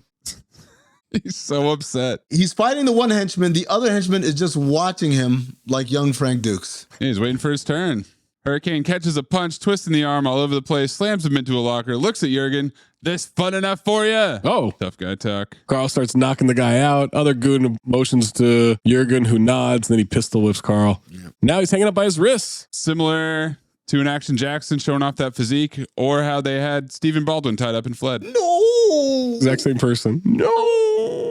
If you were wondering whether or not Carl is still in shape in this movie, he is. Holy shit. Yeah. This guy. The Hurricane brought his own thunder down under. I don't even know how they got the arms up that high, given the muscles in the way. I thought he'd just be looking like a T. Charlie's expositioning banging Carl's sister. I feel like they could have told him all this info without abducting him and beating him up. He's just looking for his sister. They could have been like, oh, yeah, she's dead or whatever. Well, I think it's the racism. Probably. I think that's why. The novelty wore off. You know how it is. The money stopped coming in and the rest is history. She was a big hit for a while. Not many black girls on the coast. Peppering him with kidney shots this whole time. Mm-hmm. Car comes screaming out of a parking ramp. They toss Carl out of the moving car, drives off quickly. He's spitting up blood. No ass as he tries to get to his feet. So incredibly ass off, trying to pick himself up. Also ass off, Toots wailing on that saxophone. Jurgen tells Fenton he took care of the situation. That's what you pay me all the lolly for. What? I just kept thinking about Mad Men. That's what the lolly is for. That's candy. Zach will know what this is. Don't worry. A lolly is candy. So are they paying him in cocaine? Don't dwell on it, Amin. Zach will explain it all. They're both smoking cigarillos like Amy, good gorilla. Tony Bolo Earring doesn't want any screw ups. We scared him pretty good. What did he say after that? That guy with some backwoods from the farm. Fake ass to show appliance. I don't know what he said. He says thick as 2 planks. That's what it was? Is he talking about his hog? Gotta be. What else could you know when he was knocked out, they checked it out. They did the Well, oh wow. Never had one of these down here. Down under. That's why our dildos are so weird looking. Oh, they're not pointy like ours. I know. Is that what an Australian hog looks like? That's why their bacon is so shitty later too. Tony Bolo Earring is really worried something's to go wrong. So Lady reassures him. Listen, babe. It's my dick on the chopping block, not Charlie's. In a few days' time, your worries will be all over. Trust me, okay? Hurricane is cleaning himself up in the sink. Someone knocks on Carl's door. Who is it? Sylvester Stallone, mate. Come on. I don't got all day. Shanks is killing. Shanks is relentless. How do you not like Shanks, man? What is this, Fort Knox? Reference. Everything he says is a reference. Yeah. Every time there's a scene and then he shows up, my serotonin levels go up. I'm like, oh, here goes Shanks. He has a gun. He takes him and tosses him across the room. That was a nice hello, mate. You treat everybody like that. What do you want? Julie sent me, you dumb asshole. Asshole. And then he's got his arms crossed like a kid who's pouting. Yes. Same note too. Wait, did Carl grab the dude's gun from him as he threw him across the room? Took the gun. That's a badass move. They're trying to establish that Shanks is a complete bitch. Oh, absolutely. It's been established. It was already established. The suspenders alone. What does she want? She wants to see you. When? Now. Where? It's not far. Carl is looking phenomenal with his open denim shirt. Venom. Maybe Paul Bull can back us up on this. That is some Australian ass shit. How far is it? Not far. They won't give you an answer. Yeah, you'll get there. Is this some Australian shit? And pack some socks and undies. The fuck? Is it far or is it not far? Why am I packing? Do I need an overnight bag? What's happening? Multiple undies. In the cab with Shanks. Lots of cabs in this movie. You better not be screwing me around, my little Aussie friend. Uber hates this movie. Has to. So many taxis. How many taxis? He asked Shanks if she's in the bar. And they're where? I don't know. It's not a big place. I'm sure you'll find her. You're big and ugly, you know. She doesn't tell me everything she does, you know. Could you just fucking answer a goddamn question? Oh, shit, man. Shanks yells, oi! Carl gets out of the car. Shanks asks if he has his gun. He has it in his waistband. Yeah, I got it right here. You want it? You come in with me. Shanks starts to get out of the car. Noodle comes over, chases him back into the taxi. Hey, Noodle. Hey, boy. How you doing? Same note, too. You stupid bloody dog. The cab driver drives away with Shanks talking shit about Carl. Stupid black wanky, you're not in Texas now, you know. Standing around the streets too long, you might be mistaken for a piece of shit. Despite being extremely racist, there's something oddly endearing about Shanks. Okay, now you know Amin's gone too far into liking this character. I don't know what's happening. You know what? I can forgive his racism. It seems to come from a good place. I didn't say I could forgive it. I just said there's something endearing about him. Because I'll tell you who's endearing. It's the bartender, Griffo. Oh, Griffo. Who loves that his dog can pick a nasty piece of work a mile off. Griffo is phenomenal. Griffo's the man. Is his name Griffo? Or are they just doing the Griffa? It's Griffiths. It's Griffiths, but like they do Griffa. Yeah, everyone's got a nickname. Got it. But then when Carl talks to him. He says, Griffo. He walks into that bar. Everyone stares at him. They've never seen a black person before. Especially not wearing denim. Denim. All layers. Denim. Walks up calmly to Julie. Well, hi. Hi. Is it okay if I sit down? He is clearly in physical pain. He's not doing the tough guy walking in like, hey, what's it? Like, remember, I got beat up last night. That's moving slowly. It's phenomenal. Continuity means something to Carl Weathers. May not mean anything to you people. In the kitchen, Griffo's complaining as he gets the fryer going. We start to get an explanation of septic. This is not a bloody dewdrop inn, you know. And apart from that, it's a bloody septic. He's a what? A septic tank. Yank. Thank you. He means a black American now, don't he? Mate, I don't give a big rat's ass whether you're black, white, or brindle. You're still a septic, for crying out loud. You're a Yank. You got something against Americans? All apart from the fact that they're a bunch of loudmouth, self-opinionated bastards who robbed the country blind during the last World War. Not a thing. Bastard count goes up to 6. Is it Cockney rhyming slang? Yes. The explanation? 100%. That's what they do. Septic tank rhymes with yank, so they just change it to septic. Oh my God. I honestly thought it was because you look like shit or whatever, because later on we get the duck shit line. That's racist, right? Well, that's your boy Shakes. Yeah. It was charming, apparently. Yeah, but it's endearing when he says it. Endearing. Filled with integrity as well. Julie wants to get Hurricane settled in. I bet she does. Griffo keeps complaining, shows them to a room. It's pretty basic. As far as I'm concerned, tourists are nothing but a pain in the ass. He's not a tourist, Griffo. Just don't wear out the welcome. Oh, and I don't take messages and I don't give out keys. If you're not back in closing time, your best bet is a park bench. Park bench. Closing time. Damn silly old fart. Nothing personal. He's like that way with everyone. Till he gets to know him. Now we get some twinkly music box ass music as Julie slowly lifts a huge knife out of an ice bucket. What's happening? I want to try this. I encourage you to try it on your own time. Sure. Nowhere near me. By yourself. Well, how am I going to do it by myself? Nowhere near anyone, Zach. I care about you, man. Why am I upside down? I had such anxiety as she is wielding this huge knife. And then when she's casually throwing it around when she's upset, I thought for sure that this knife would be a Chekhov's knife. No, she's a top-notch lady of the night. She knows how to handle things with her hands, okay? At no point did I think she was going to mishandle this knife. I didn't think necessarily that she was going to mishandle it. I thought it was going to be used by someone to kill someone. No, that would require some action.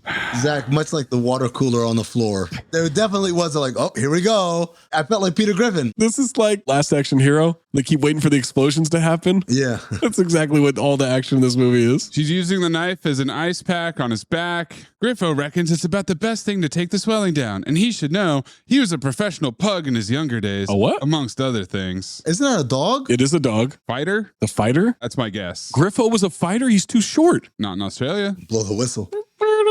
So you're Sally's big brother. Yeah. Hurricane Smith. He said it. He said it. Time for some nicknames position. And here's your hurricane, Zach. Hurricane Smith.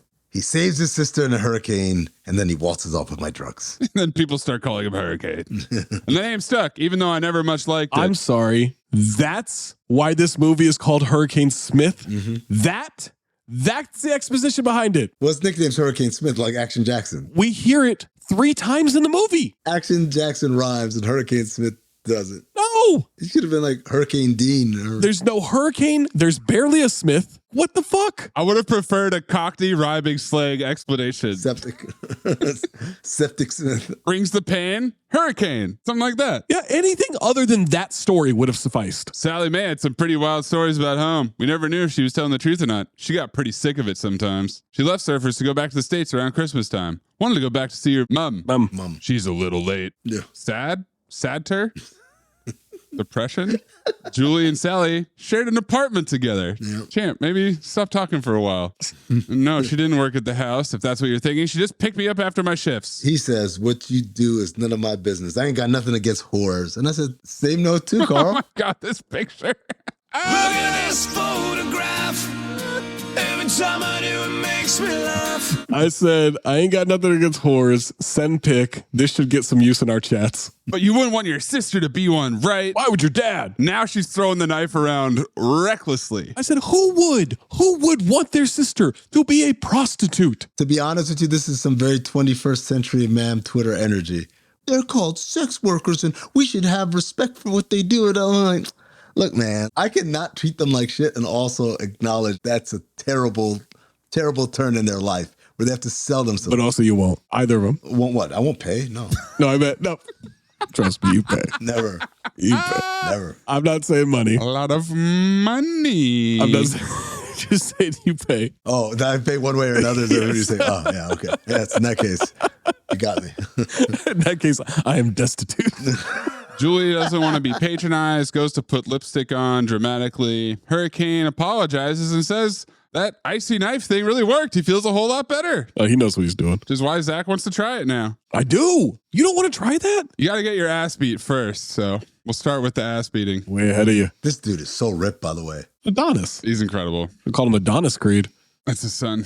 That's a joke. Julie wonders if he's been to the cops yet, but there's no record of Sally. Julie's going to ask around. Not doing it for Hurricane. She's doing it for Sally. What? Hurricane wants to escort her home so she can get changed for Wick. She's late. That isn't necessary. It is where I come from. But change for what? Wick. Wick. Work. Oh. Good looks and manners to boot, eh? That's the thing about us septics. Oh, one's from Texas anyway. He's taking it back. He takes her in a taxi. It's the economy. The cab drivers of the Gold Coast are caking up. Either he's rich or these taxis cost $1. He is rich because every time he says keep the change. It's his mom's life insurance policy. Paid off pretty well, apparently. There are, as far as we know, some serious logistics in getting this will, which never gets satisfied, by the way. Spoiler alert. Satisfied? Is never addressed? They never talk about it again? She can't invite him up. She has to go to work. That's right. It's potty time. Patty time. Patty. She kisses his cheek. She'll call.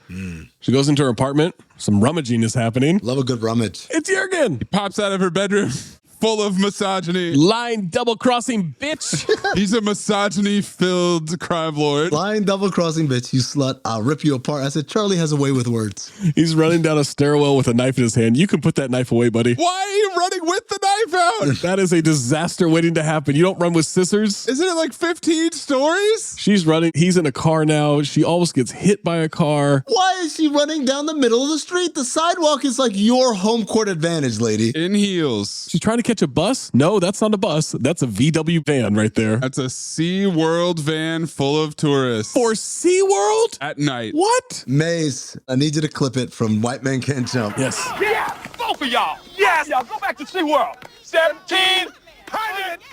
Jurgen rams it from the side. He is absolutely unhinged. Yeah. Now, if a stranger gets into my minivan / bus and someone is ramming into it, I'm kicking the bitch out. Get the fuck off my bus. Get the fuck off my bus? Yeah. What are we doing? Why am I conscripted into this? Now they're shooting at it with a shotgun. Eventually, he tries to cut it off and gets T-boned by the SeaWorld van. Like Gator. Spinning out. The Mercedes flips over and slides. SeaWorld van goes off a jump. Through a hot dog stand. Crushes this fucking hot dog truck. All right. It's a regular hot dog cart in here, huh? Someone drove a hot dog-shaped car through the window. Jurgen climbs out of the car. Julie gets out of the van. That car is fucked. Wait. He's trying to start the car. And then it starts? Sean Astin digging a pool. She runs away into a parking garage. How is this car driving?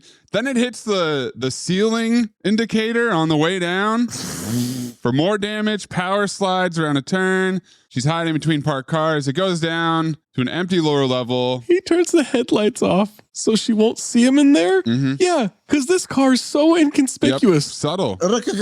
Making all types of noises. It's fucked to shreds as it creeps through the ground. This car is about as stealth as a Ninja Turtle in a trench coat. And yet, this whole scene was not well executed because she's under a car. He pulls up right next to her. He gets out of the car. I said, I know as soon as dude got out the car right by her, she shat herself like Liam Neeson when the train was flipping over. You have to. Dude, this big ass garage, she stopped right by you? Yeah, there's no way. But he gives up, can't find her, drives away. She escapes. Hurricane is sleeping in bed with a lot of red light in the room. Red light district, baby. Baby, it's yours. Maze, your choice. You could either clip TLC Red Light Special. Baby, it's yours. If you want it tonight, I'll give you the red light special all through the night. Baby, it's yours. If you want it tonight, just come through my door, take off my clothes, and turn on the red light. Or you could clip the Seinfeld episode. What's going on in there? What? That light. Oh, the red. Yeah, it's a chicken roaster sign. It's right across from my window. Can't you shut the shades? They are shut. Clip them both and cut them up, stitched together. There you go, Future Maze. Fuck you. You just said before, oh, I'm always trying to help you out. Amin actually gave me an option to do one or the other, and you're like, no, fuck you. Do them both. Make it complicated. Do them both and make it way more work. Yes. Splice them. He gets his John Morant gun out from under the pillow, but it's only Julie. She crawls into bed with him. Nowhere else to go. Just hold me. I said plot lift off. Yeah? I completely forgot about plot lift off. Oh, don't worry. So did they. 4, 3, 2, 1.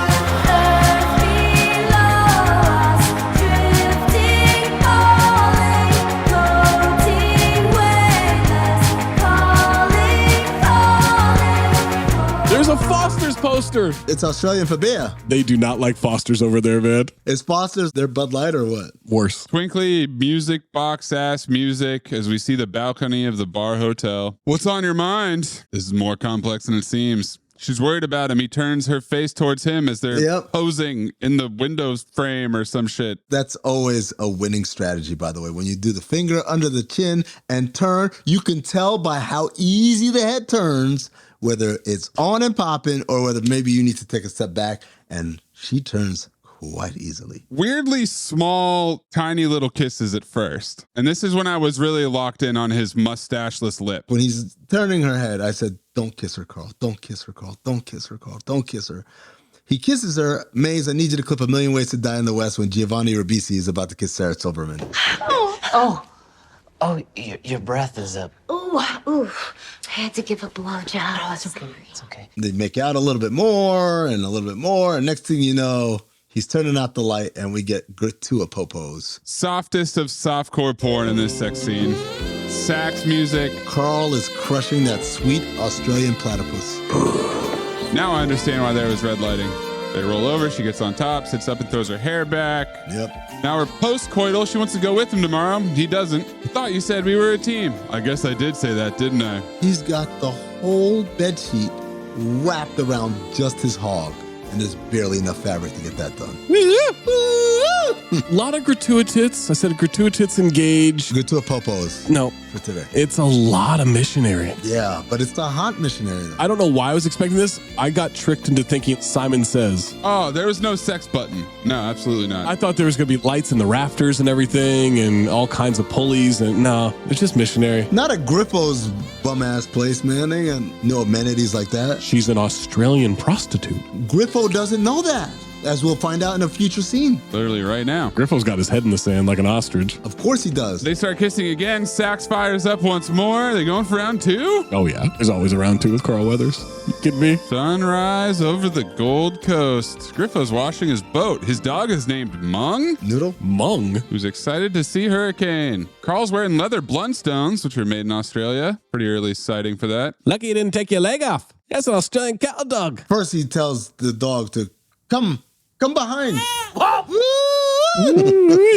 Good looking animal. He's a killer. He's in the right frame of mind. Carl likes Griffo's car and boat. He asked if he's been fishing. Nah, I've been chasing the fruit bats off of avocados. Just answer a fucking question. Australians cannot answer fucking questions. Is that a yes? Is that a no? That's are you fucking kidding me? It's a fishing boat, you idiot. That's what it was. Oh. But it doesn't translate because he says it with the accent. So you think that he might actually take that boat to do that. Yeah. It's the equivalent of in 22 Jump Street. You on a football team? Is that football? No, it's my laptop. I'm taking notes. Yeah, it's a football. Bright red Pontiac convertible. Quagmire. Hurricane thinks Griffo and the septic car make an odd couple. We get some exposition about how Americans apparently know how to build cars, and that's it. Or at least they used to. Please tell me he's going to drive that Pontiac inside a house. Man, same note too, bro. When he does get behind the wheel, we do get something that isn't quite tries to be, but fails. Yeah, it's just not the same. He asks Griffo, what do you know about Julie? And Griffo says, I know enough to know that she was riding your hog last night. That's not what he said. What was that accent? Louis Pinocchio. Yeah, I mean, might get Louis Pinocchio. She's in trouble, Griffo. What? After just one bloody night? Yeah, I'm huge. Just trouble. Ain't got nothing to do with me. It's the people she works for. Griffo says, what, singing in a club? How can you get in trouble singing in a club, for crying out loud? Oh, Griffo. Yeah, how could I get in trouble singing in a club, Hurricane? Is that what you think she does, Griffo? Texas here is a bit concerned about your health. Yeah, I like him calling him Texas. Doesn't want to hear any excuses. He's got fish to clean. Now Hurricane and Julie are arguing. She thinks he said too bloody much. What happens to me is my business, not yours, not Griffo's, not anybody else's. Well, that wasn't exactly the way it was last night, now was it? Ooh! Pegged your ass. That's how you get them. Oh, it's the same racist cab driver as before who recognizes Hurricane. Yeah! Banter cabbie is what I call them. At least we got an address to go to. Just shut it and do like the lady says, huh? In the country 3 days. They think they own the bloody place. Whoa. Now, when he says they, you know what he means. Okay. You know what he means. Just clarifying. Now we get some walk and Poppy talks position. Griffo is her grandfather. Mwah, chef's kiss, grade A walk and talks position. Nice move, Mr. Ray. When you pull your own foot out your mouth, maybe you can see if you can fit Kareem Abdul-Jabbar's in there. This could not be a better move by him. Talking out loud, contrition, she's eating it up. Him doing the baby, please, baby, I'm sorry. I wanted to forgive him. And then I had to stop myself. Why? Wait a second. Why are you apologizing to her? He put her business out there. She's a whore. Oh. That's not the way you talk to a broad, you understand? You're a cashier. I need the Frank Reynolds. You whore. Jesus Christ. What? As an ally? By the way, great way to be an ally. That's my favorite way to be an ally. You just say you're doing something and then you don't do any of those things. You know what I mean? She begrudgingly accepts his apology. He does hit her with a, come on, nah, which I liked because he's from Texas. No. I don't know if you guys knew that. Shank's real name is Damien? Carl laughs. God, I love his laugh. It reminded me of the Grief Karga laugh, I mean. Mendo! Wait till I see him. Damien, huh? Like it. He hates the name Damien? The motherfucker goes by Shanks! Damien's actually a cool name. You know, you look great when you smile. And I said, oh boy, this man is about to run up a tab. But why would he do that? He already smashed and wasn't charged for it either.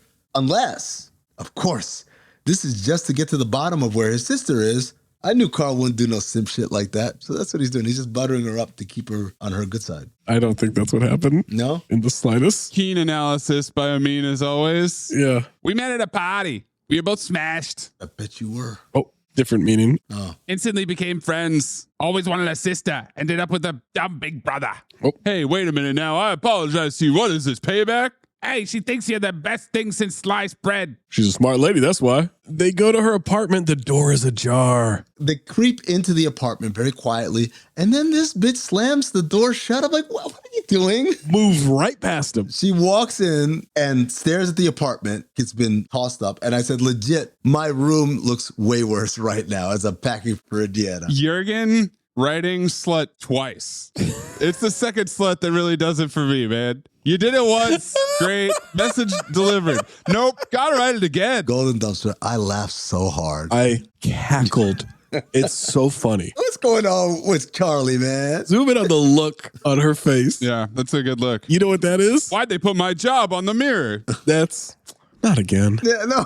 It's definitely, this is his go-to. Jurgen has definitely done this before. Shank shows up in a gray suit, Dan flashes shirt, polo tie, bright red suspenders. He's dressed like fucking Grand Theft Auto. I said he's dressed like one of Biff's goons in 1955. Yes, absolutely. Hey, what's fucking going in? Realizes it's Charlie. Then turns to Carl.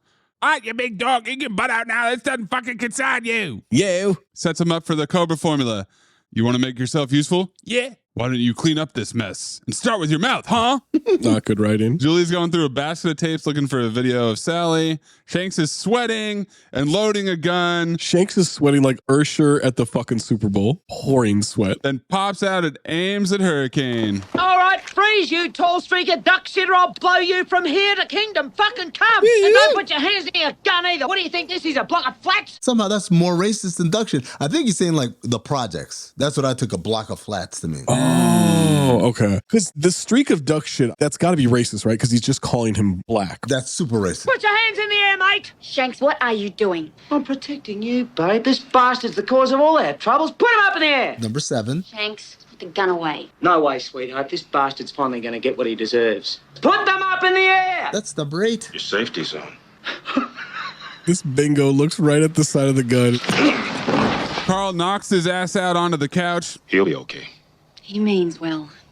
Just watches too many late night movies on TV. Same note too, Shanks. Then Carl wakes him up. Little light slapping on the face. Come on, Shanksy. Which is like the cartoons, right? You get amnesia when you get hit on the head. How do you cure it? Yeah. Hit him on the head again. Wake up, cowboy. She looks for this tape. She finds this tape. We get some VCR position, guys. It's been a while since we've had one of these. And then she says, as she's watching Sally Mae on the screen, she loves to party. No shit. Party. I think we kind of figured that part out. The drug-addicted whore? Yeah, whore, yes. That one? Julie ID's Tony Bolo earring and his striped shirt is Howard Fenton. That's his boat. Charlie's boss. Sailed down from Southeast Asia together. What does Fenton do? Oh, bit of this and a bit of that. Right now he's trying to take over the local drug trade. That's just a bit of something? Just a bit. Well, it's a side project from their prostitution ring. He's trying to expand out of the family business. Hurricane thinks he smuggled her into the country. And he decides to talk to Fenton as they stir their coffees. Coffee's position going on here. Shanks told her that he'll be at the 2-Up. What's the 2-Up? Another of our quaint little Aussie customs where you gamble a week's wage at the toss of a coin. Oh, that's what a 2-Up is. Okay, I thought it was something else. A week's wage? Cut to a Dutch ankle of this dude's massive gut. Oh, yeah. It's 40% of the screen. He eclipses the screen. Bert Kreischer. Why is he in his drawers? They're just flipping a coin. Or 2 coins. He must have bet his shirt already. He's down bad at the 2-Up. But he's on a heater because he gets 2 heads. They say, headed him. Headed him. Headed him. Yeah. There's a guy acting as an auctioneer. What a bunch of sweaty pieces of shit in this circle. Carl is there with Shanks yelling 100 on tails. Shanks cannot believe that Carl is betting on a game that is 100% chance. What are you doing? This bet is hot. He's on a roll. What are you, crazy? I'm crazy, real crazy. Ass off, crazy eyes staring at Shanks. Crazy eyes. There are 3 possibilities. He's acting like he bet on a prop bet that, Christian McCaffrey would throw for 5 touchdowns or something like that. I mean, you have roulette skills, allegedly. Do you think you'd be good at 2-Up? No, not enough. Oh, I'd be great at 2-Up. Are you kidding me? Oddly enough, some might think the smaller the number of outcomes, the more it increases your chance to win. No, I need more outcomes. I need way more outcomes. Now we got a wild Shanks run on sentence. Look, he's got it written all over him. He's hot and he's on a run. You're a tourist. You know nothing about the flaming game. You're about to wait bye-bye to $100. We'll see about that. Of course, Carl is amazing at it. A crazy man, Shanks. A crazy man. Tide goes in, tide goes out. He tosses. It's tails. Looks like the tide just came in, Shanks, old buddy. Oh, got his ass. Auctioneer asks Hurricane if he wants to spin, tells everyone to ride on tails, hits tails. Shanks rolls his eyes. Crowd cheers and celebrates. Let it ride. One more time. Let it ride. And Shanks says the game's gone sour. He's going to go. Turns out Shanks lied about Fenton coming to this. Is this a film noir? No. If Shanks had done it to lure you here, then it would have been film noir. But Shanks' explanation is, I just wanted to shut that bitch up. I'm like, oh, okay, well, that's not a film noir. Not exactly what he said. He also says Fenton wouldn't show up here in a pink fit, mate. Is that what he said? Great question. Something like that. I don't know. Some shit. The thing you got to understand about us septics, it's all forgive and forget, man. He loves that word now. Bullshit, mate. It's just beginner's luck, you tinny bastard. Is tinny racist? I don't even know what that means. I don't know. Did you mean to say tiny? Maybe. I don't know. Carl's trying to give him $1,000 of the winnings if he tells him where Sally is. $1,000, Damien. Bet you $1,000 back in your pocket. Don't call me Damien. Don't know where your sister is. My mother's bigger than you, and I've decked her for calling me Damien. His mother's bigger than him? Bigger than Carl Weathers? What? I gotta see this bitch. Yeah. What are you talking about? Golden dumpster. And then Carl slaps the door behind him, and it scared me. Mm-hmm. I was like, You're lying. Now I want the truth from you, and I want the whole truth, Damien. You gotta punch the shit out of me, ain't ya? Damn right I am. We get some Sally's position. Basically, Fenton met her in Bangkok doing some business. She was smacked out of her head. Fenton, more like fentanyl. Oh. Now you're telling me my sister was a junkie? That's Tony CB. It happens to the best of families, mate. When he says, or maybe she's dead, Shanks goes quiet. Long silence. For your own sake, just drop it. He walks away. Hurricane leaning on the wall, trembling with sadness. At that point, you're not going to just let Shanks walk away. You're going to make him answer the question. You went to Australia. It's also pretty clear that she's dead at this point. Yeah. Dude, they told her this like 40 minutes ago. Now Hurricane is back in the kitchen at Griffo's, questioning Julie. Enough bullshit. Sally was Fenton's girl, wasn't she? Annabelle's Fenton's girl. Sally's just Sally's girl. Sally was for the streets. Oh. What? But she went with Fenton. Julie finally admits she was on with Fenton. Griffo comes out in his pajamas. Oh, my God. Asks them to turn it down to a dull roar. I like that. Carl says, I don't give a damn how much muscle Fenton's got. I want to get him. I want to get to him now because I'm through wasting time. And Griffo says, Fenton? Fenton Myers? Yo, Preston? Preston Myers, dude, what's going on, man? The big time punter? No, this is too early for Australian punters. The big time punter for the Miami Dolphins. And I picked Miami because there's a Miami in Australia, apparently. So I figured there would be an Aussie rules football team that plays there. Yeah, see. My friend Scully trained a couple of horses for a fella called Howard Fenton, and they happened to be very, very close. Hurricane wants Griffo to make a call. Proper little Bobby Dazzler, Griffo. What we'd do without you, Griffo. What's that? Bobby Dazzler. Is that? It's like a G-dog on a fly tip. Flossing with the pussy. Cutting in the crib. Jurgen is eating a very depressing, severely undercooked bacon and dry toast breakfast. That What is that? is as cooked as their bacon gets over there. Yeah. That is well done bacon for Australia. The eggs looked fine. Usually eggs are a little undercooked, a little runny. Obviously those eggs look fine, but that bacon, that is the best you're getting. It was terrifying looking. It's so chewy. And it's at night because he said it's been a long night, mate. I'm having breakfast. Breakfast or dinner? Maybe it's the next day, I guess. I don't know. And I'm not in the mood to play games. They're beating the shit out of Shanks. Bleeding profusely from the face. They drop a supercharge it and another and another. Combination.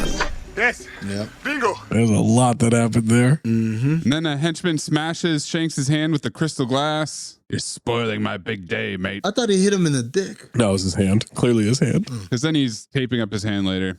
Yeah, not his dick. Looked like his dick. Look like it. No, it didn't. It looked like they put his hand on the table and smashed it. No, it looked like he did right in the dick. No, it wasn't pointy enough. Yeah. No, that's a good point. Australian penis. To the horses. Fresh horses for my men. Now we're to the horses. I said, which horse will Zach call ass off? And will he compare it to Mr. Ed playing baseball? No, Mung is ass off, man. The dog? Yeah. Noodle? When they get back? Yeah. Griffo and Hurricane roll up in the red Pontiac. They're not expecting company.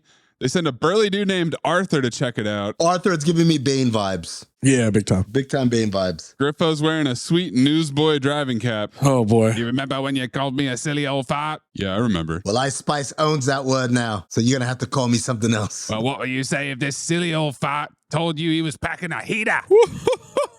Hurricane smirks. I'd say that makes two of us. Touch heaters. I would watch a spin-off series of Griffo and Hurricane solving crimes, driving that Pontiac all over Australia, raising hell. Just give me some fucking action in it. I'll be down. Hurricane's in his cream suit, so he sizes up Arthur the henchman, and this is the fight that I wanted. Yes. I wanted him to fight this dude.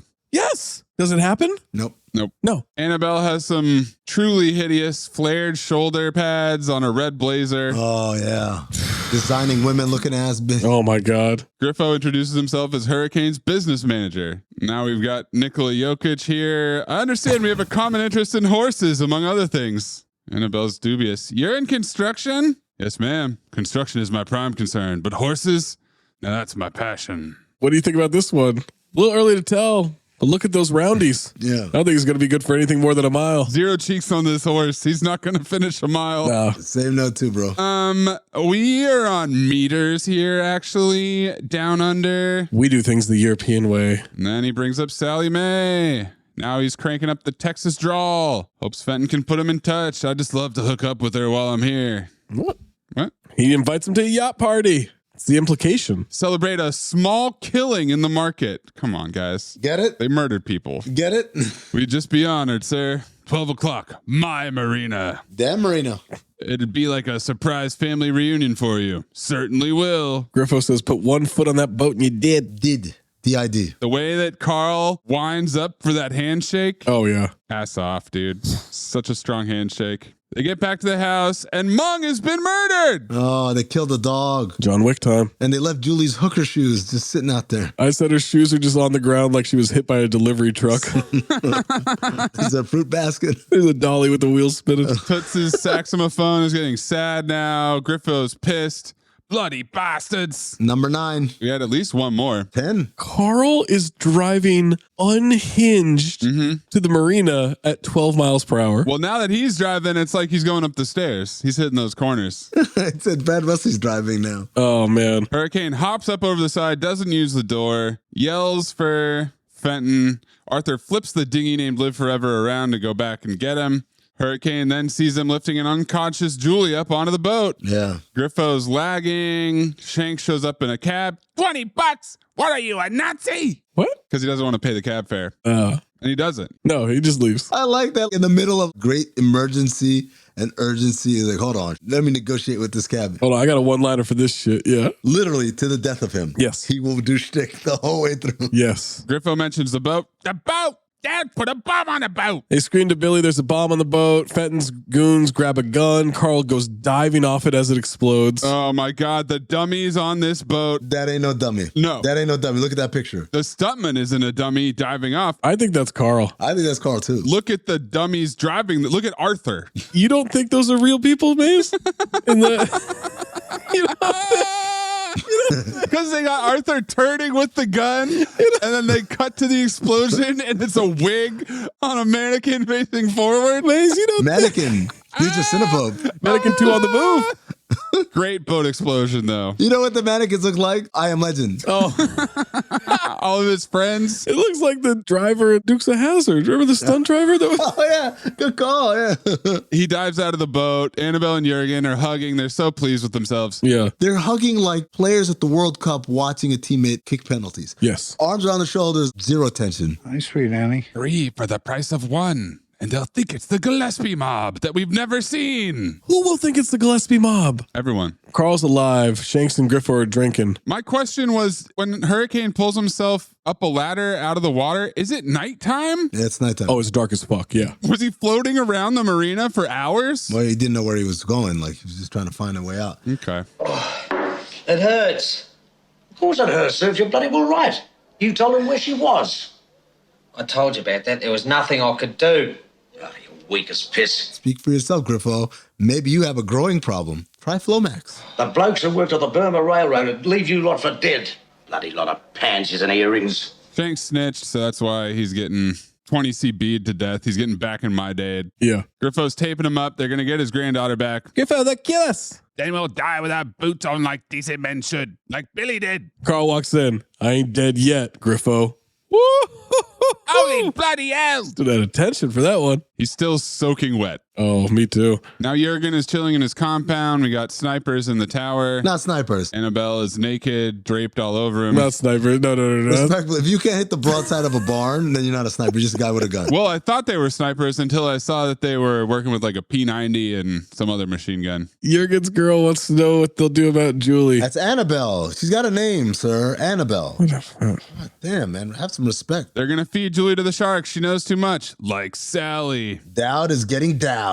Fenton was a fool. He had no class. Like his girls. Oh. Like the one I'm having sex with right now. Like this house. He's fucking Fenton's girl in Fenton's house? He's a misogyny-filled crime lord. Also, it's a little ass bed. Some gratuitous popos, though. Nothing but little beds in this. Well, little popos, too. Don't say that like that. No, that's so creepy. Don't say it like that. Starts making out with Annabelle. They hop in Griffo's boat. Shanks is coming. Griffo's not. Yeah, go build a railroad, you silly old creep. What? Because of the railroad reference in the last scene. Oh. Please clip in the music of them boating up to the house. Oh, the upbeat sax. What is this music? Toots was doing his thing in this movie, dude. It's killing. In this scene, they're booking it, and Carl Weathers is driving. That's not a stunt driver. Shout out to Carl Weathers. We are about to have a Grand Theft Auto boat race. Are there a lot of bridges, or do they just keep using the same footage over and over again? They did the same shot over and over again. Going back and forth. They're just playing Red Rover. They go jousting style, and then he goes past them, and then he's just getting chased. Yeah. He does a 180. He loses them. But then they're chasing him again, and they go back to the original footage of him going under the bridge, being chased. Got it. These guys do not know how to shoot guns. Point blank. You could put it up to my head, and it's still missing. And then I realized, oh, they made this movie for the boat chase scene. Yep. For sure. This is their Action Jackson driving a car in a house. Yeah, you're right, but... What is this, Disneyland? Lots of banter from Shanks. Don't you get the feeling they don't like us much? That's when they go up a ramp soaring into a gazebo. Made you have to clip them yelling.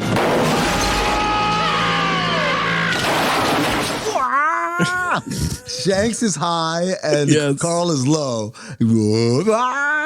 I'm too young for this shit. Reference. Yeah, so am I. Shameless reference, by the way. Mm-hmm. They're off to look for Julie. Jurgen asks the goon what's going on. It's that black bastard. Number 11. Jurgen's going to take care of Julie. Annabelle wonders, what about me? Don't worry, you'll live forever. 0 roundies on her as she looks out the window like Malcolm X. Worst gunfight. Oh. Carl kills a guy. Shanks kills a guy. Terrible gun form on Carl. Yeah. I mean, it's terrible for everyone, but I expect him to know better and to be better. Shoots one of the guys in the tower with a handgun. Slow motion fall off the tower. Cut to him hitting the ground. One of the snipers? One of the snipers with the P90. Yeah. Shanks is going to cover him. Shanks is his backup here.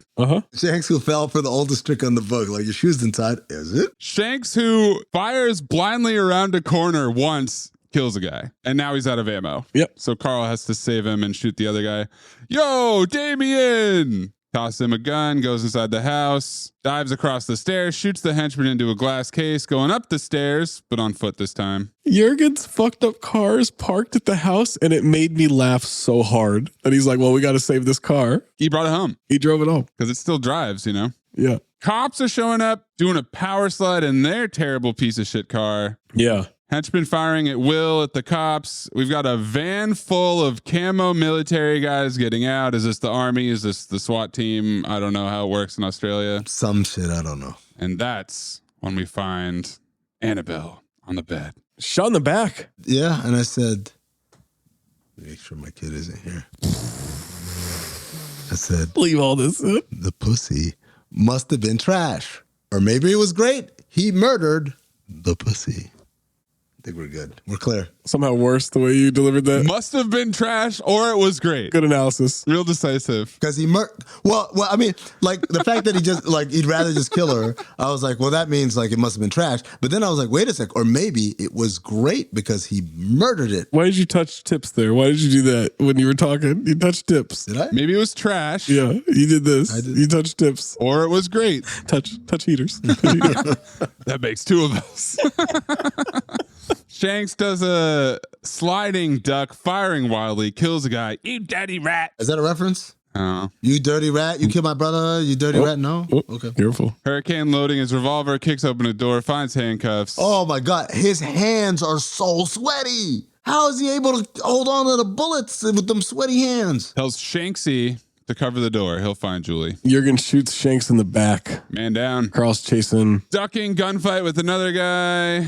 Goes to check on Shanksy. You okay? I've had better days. He's doing shtick. Chekhov's helicopters coming in. Chaos outside. Shanks is working well enough to shoot another henchman. Gives the okay, but then collapses slowly, smearing blood on the wall, and I think he's dead there. Not quite yet. Jurgen dragging Julie out at gunpoint. Griffo recognizes her. Bullhorn telling him he's surrounded, drop the gun. He demands the helicopter land, then walks right onto it, makes the pilot take off. No one stops him. Nope. Even tries. Nope. That's how we do in Australia. And here comes Action Jackson. I mean, Hurricane Smith. Oh, yeah. This is a pretty dope stunt. Running and jumping up, grabbing the landing skid. Yeah, I like this. This happened in American Ninja? Yes. What was the movie where somebody ran and climbed up on a helicopter? 22 Jump Street. That we've done, I mean. Oh. Cats? We haven't done 22 Jump Street? Not canon? Was it in Cats? Yeah, Cats. That's how Taylor Swift makes her exit. You're going to have to canonize it. That would be a terrible episode. Now he's climbing up as it flies away. Jurgen shoves Julie out the door. Hurricane climbs in. I thought he shoved her out the window. I was like, what are you doing? And I'm like, oh, she's all right. She's on the landing, yeah. She's still there. The pilot gets shot in the head, I thought. Uh-huh. Oh, so this thing's about to crash. No. And then he sits up. I'm like, is he alive? What's happening here? He's fine. He's barely affected. Fucking Deadpool. Helicopter is sort of going down for a second. Julie's clinging to the skid. Jurgen is choking Carl at 7. Your sister's dead, you fucking lunatic. She was nothing but a bloody harlot anyway. Jurgen's holding his own, headbutting, choking. Hurricane yanks him out. Now Jurgen is dangling from Carl's pants. What's he hanging on to? Cheeks. He got one hand on the back, the top of his waistline. Oh. The other's on the hog. The hog, yeah. Wrap around. Oh, he's doing the norm. Yeah. Rusty trombone. Yes, he is. Guy doing what he loves. The unhoused gentleman I gave a cigarette. Loose change too. The greatest little story ever in meme form. They're both suspended from the skid. Go to hell. Jurgen screaming as Carl pries his fingers loose. Slow motion fall. And as Dowd falls from the helicopter ever so slowly, swimming there with the sunshine at its back and holding the severed arm of the drug dealer's rival in its mouth, was Philip. Beating time. Hurricane pulling himself up in front of the Gold Coast skyline. The pilot's is okay? alive? What? He's alive. The music gets optimistic. Where'd you come from, anyway? Texas.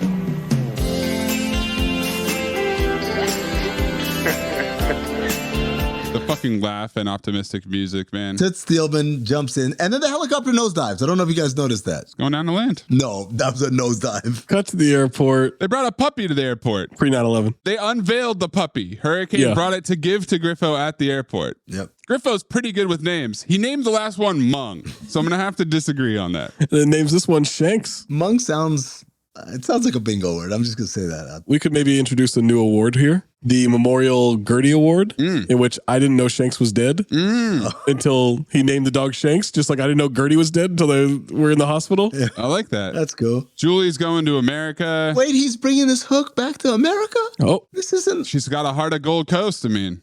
I think I asked the question, would you guys do this? Would you guys... Where did that note go? Maybe I didn't type it in. It's full of septics over there. Oh. It's their home base. You're going to miss this yank, aren't you, Griffo? Me? Don't be silly. You know what? I'm going to miss you silly old fart. Callback. Get out of here before you get me into more trouble. Julie hugs her grandpa. They say, I love you. He names the puppy Shanks, gives a thumbs up. Plane lifts off. Plot lift off? That's when I completely forgot about plot liftoff until I saw that plane. What about the will? Roll credits. What about the will? That's Zach's court job history coming back into play. Oh, man. Yo, when I was in the appellate court. What about the paperwork? Come on, man. Who filed it? What about the pipeline? Well, what about the pipeline? Well, I'll tell you, nobody filed this movie. Who cares if you lose the game? You got this off your chest. I mean, it's just one night of bar trivia. One night of bar trivia is sacrosanct to us. Trivia is sacrosanct. How can there be any? There isn't much, but from ozmovies.com. It's Oz. Ozmovies.com. For a long time, the film was only available on relatively rare VHS releases, but Warner's helped the film jump the digital divide by making it one of its archival series releases. There's very little that's rewarding on view, apart from period shots of the Gold Coast. Yeah, no shit. Some grotesque, classic 80s shoulder pads on the women, and an abundance of stunt work of the pre-CGI kind. Pretty good stunt work. Then filminc.com had an interview on the making of Hurricane Smith from June 2018. Producer Daniel O'Toole said, once Carl was cast, we attempted to tailor it more to his Action Jackson persona. Lies. Working with Carl was a real pleasure. He was a complete professional, and he also enjoyed having a good laugh on set. Well, that I believe. I recall Carl and I on set singing Bill Withers songs a cappella.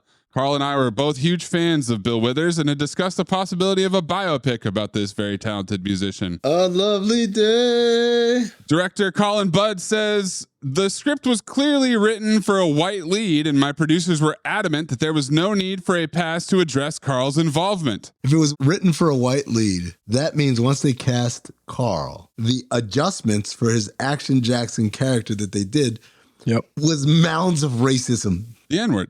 Duck shit wasn't exactly an upgrade either. I was keen to embrace, explore, and applaud what was in hindsight very progressive casting for the time.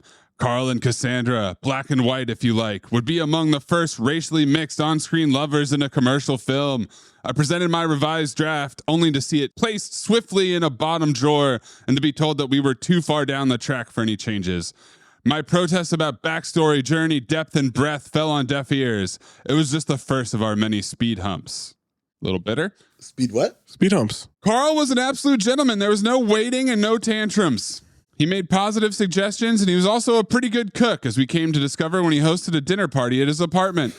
He only had one meltdown in the final sequence. Hurricane Smith runs towards a helicopter fleeing with our heroine and makes a grab for the skid.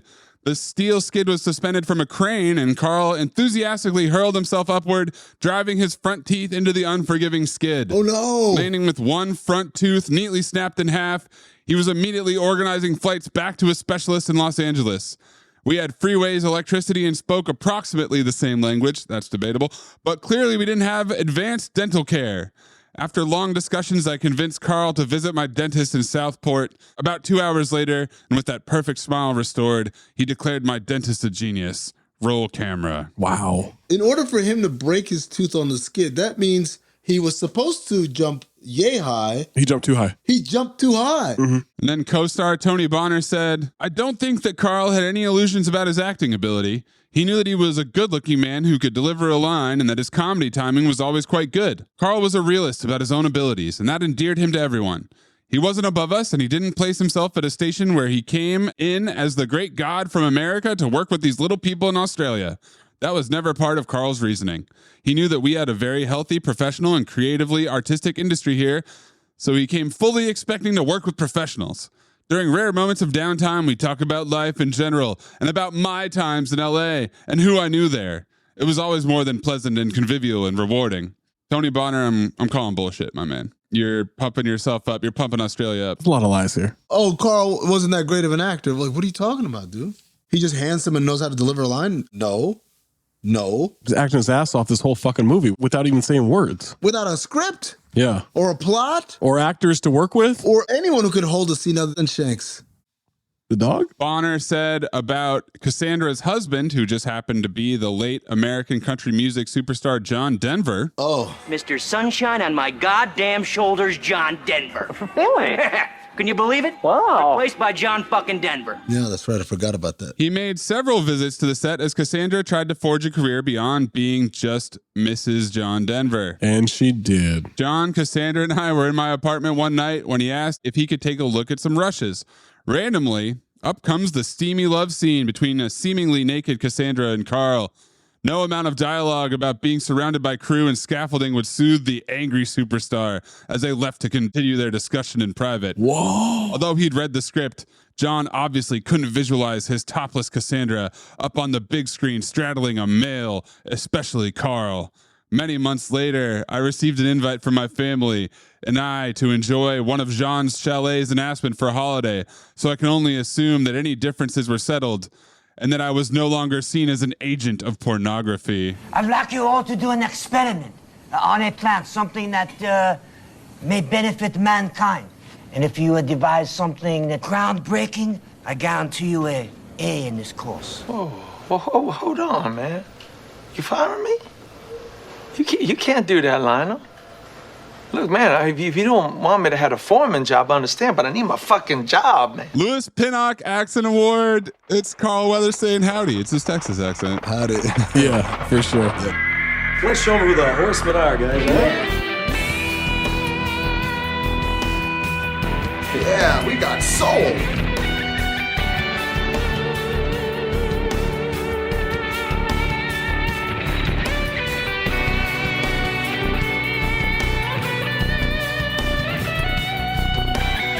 Five Horsemen, you got ADR, you got Septic, you got Bogan, aka Australian White Trash, you got Tough Guy Talk, you got Look at This Photograph, and you got Toots Thielman's Saxophone. It's a lot of look at this photograph, but it's bastard, man. Bastard. Yeah. Bastards. You gotta throw the H in there. Or racism, either or. Bastard / racism? Bastards. Breathe in through nose, out the mouth. Ass on, ass off. Teddy Rex, Moosey Teddy Rex. Teddy Rex, Moosey Teddy Rex.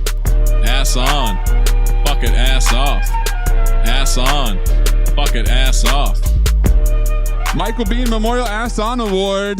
Despite Amin's endearment, it's David Argue as Shanks. Come on, man. He's never heard of punctuation. He never, ever put a period in a sentence. It's not Shanks. Hold on. No. It's not Shanks. It's Annabelle. Oh. Malcolm X. Yes. She was terrible. Malcolm X was awful. Terrible. Annabelle is played by Louise McDonald. Old McDonald. More like Lucy's McDonald. And then, despite a solid performance from Jürgen Prochnow as Charlie. And David Argue. Shanksy. And David Argue as Shanks for Amin. Zach, hold on. Why the fuck you just... Why are you crediting Amin on this? Zach just said it. Yeah. What's wrong with you? David Argue was good, man. Guys, don't argue with me. Don't David with you either. John Ewart as David Griffiths. Griffo was good. Grandpa Griffo. But come on, man. Come on. It's the Carl Weathers Memorial Ass Off Award. That's why we're here. Yeah. Carl Weathers, Billy Ray Hurricane Smith. 3 for 3. You're good at keeping secrets? Absolutely. Because I've got a present for you. Secret present outside by the dumpster. Is it a baseball mitt? To fit you like baseball mitt, like a glove. I hope. Golden Dumpster nominees. When they cut that bald man loose and he went flying over the edge of the boat. That picture is worth 1,000 words. Jurgen okey-doking Shanks not once but twice with vicious slaps and then shoving that woman down on the couch. Stay out of it, bitch. Griffo complaining about septic yanks. Oh. When Carl said, "Nice move, Billy Ray. When you pull your own foot out your mouth, maybe you can see if you can fit Kareem Abdul-Jabbar's in there." And the final fight on the helicopter, including him jumping on and breaking a tooth. A couple other nominees. I got a great girl. She does it without a condom. Condom. It's filthy. You'll love it. Filthy, you'll love it. Time for Charlie to teach you a little bedroom etiquette, and then the disembodied slap, followed by "That's better, you lazy slut." Don't call me Damien. My mother is bigger than you, and I decked her. The boat explosion as Carl jumps in the water. Look at the form. But I'm going with Julie walking into her apartment and seeing slut. Charlie wrote slut all over her mirrors. Twice. Oh, man. Maze, what's your golden dumpster? I'm going to go with Jurgen okey-doking Shanks not once but twice with vicious slaps and then shoving the woman down on the couch. That second slap. That's when we knew that he was filled with misogyny, really, to the max. Stay out of it, bitch. We're good? We're good? And then I hit him again. Slap the shit out of him, man. Film noir. Here's the second one. Yeah. Slap noir. Zach? I mean, I was debating between...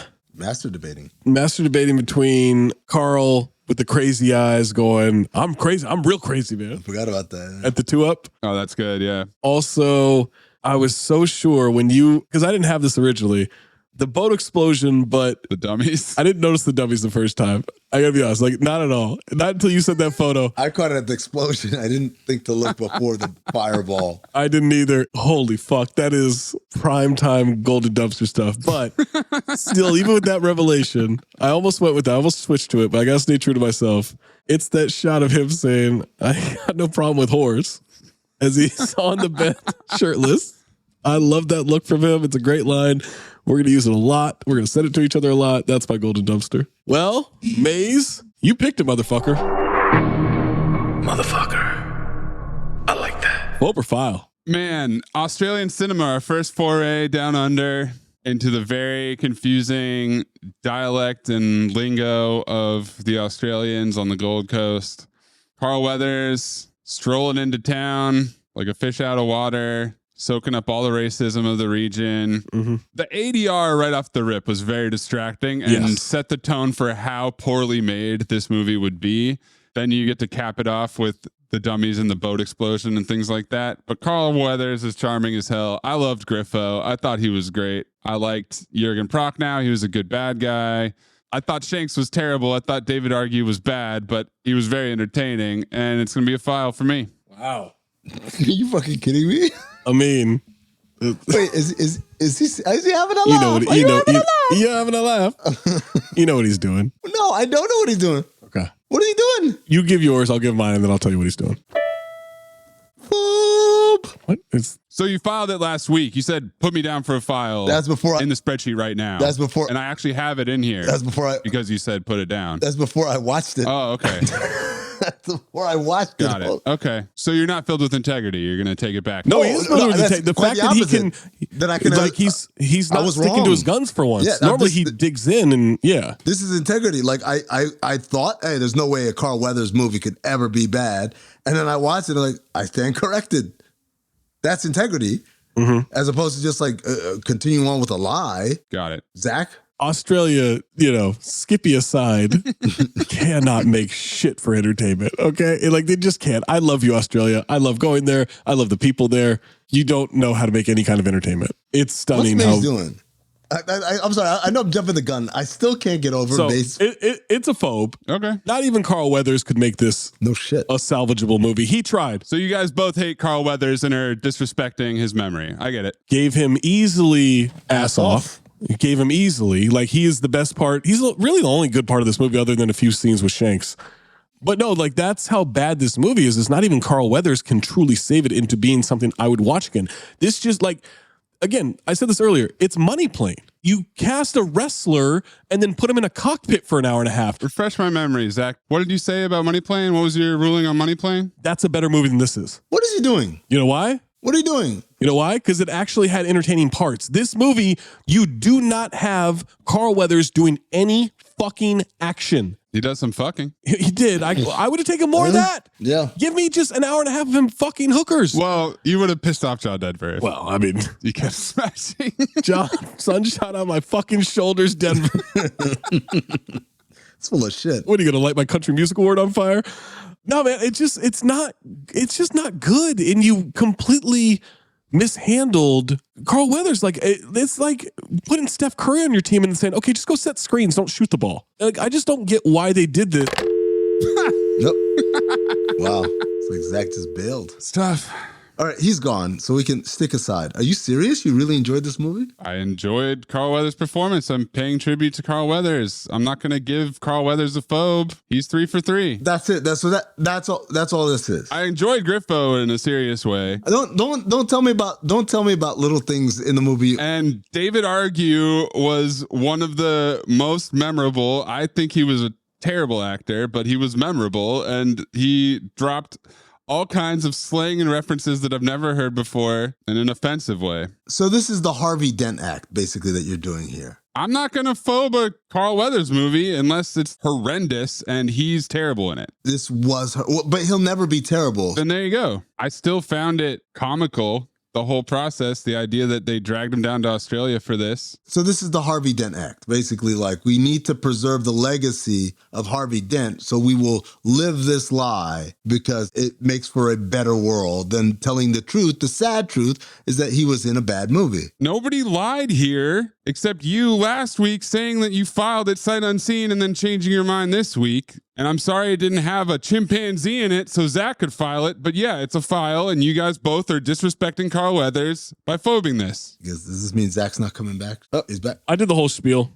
I don't know how much you guys caught of that. I didn't get any of it. Oh. Timeline got fucked up. I just don't get why they did this. And yeah, it's bad. And what Mayes is doing here is he's trying to like put him against us, knowing that we're going to phobe this movie.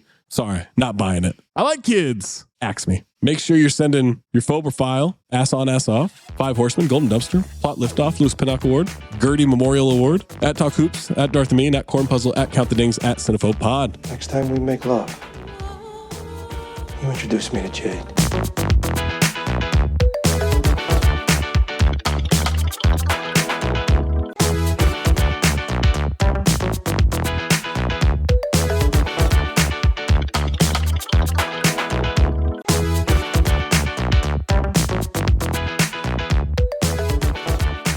My pick? This was my pick. Oh. Not going to have a whole lot of subterfuge in this. It's canon 2024, as you guys know. We've done 3 old-ass movies in a row. I want to modernize it a little bit. We're doing Balls of Fury. We did Commuter last episode. It's from 2018. 2018. Last episode was Commuter? He does not remember doing Commuter at all. And twice in 2 days, he has not remembered doing Commuter as the last episode. I remember Blue Tips. I remember this. I don't remember Commuter. My man, Balls of Fury. Balls of Fury, yeah. My man, Balls of Fury. Dan Fogler. That's a long-ass repeat offender streak as well for him.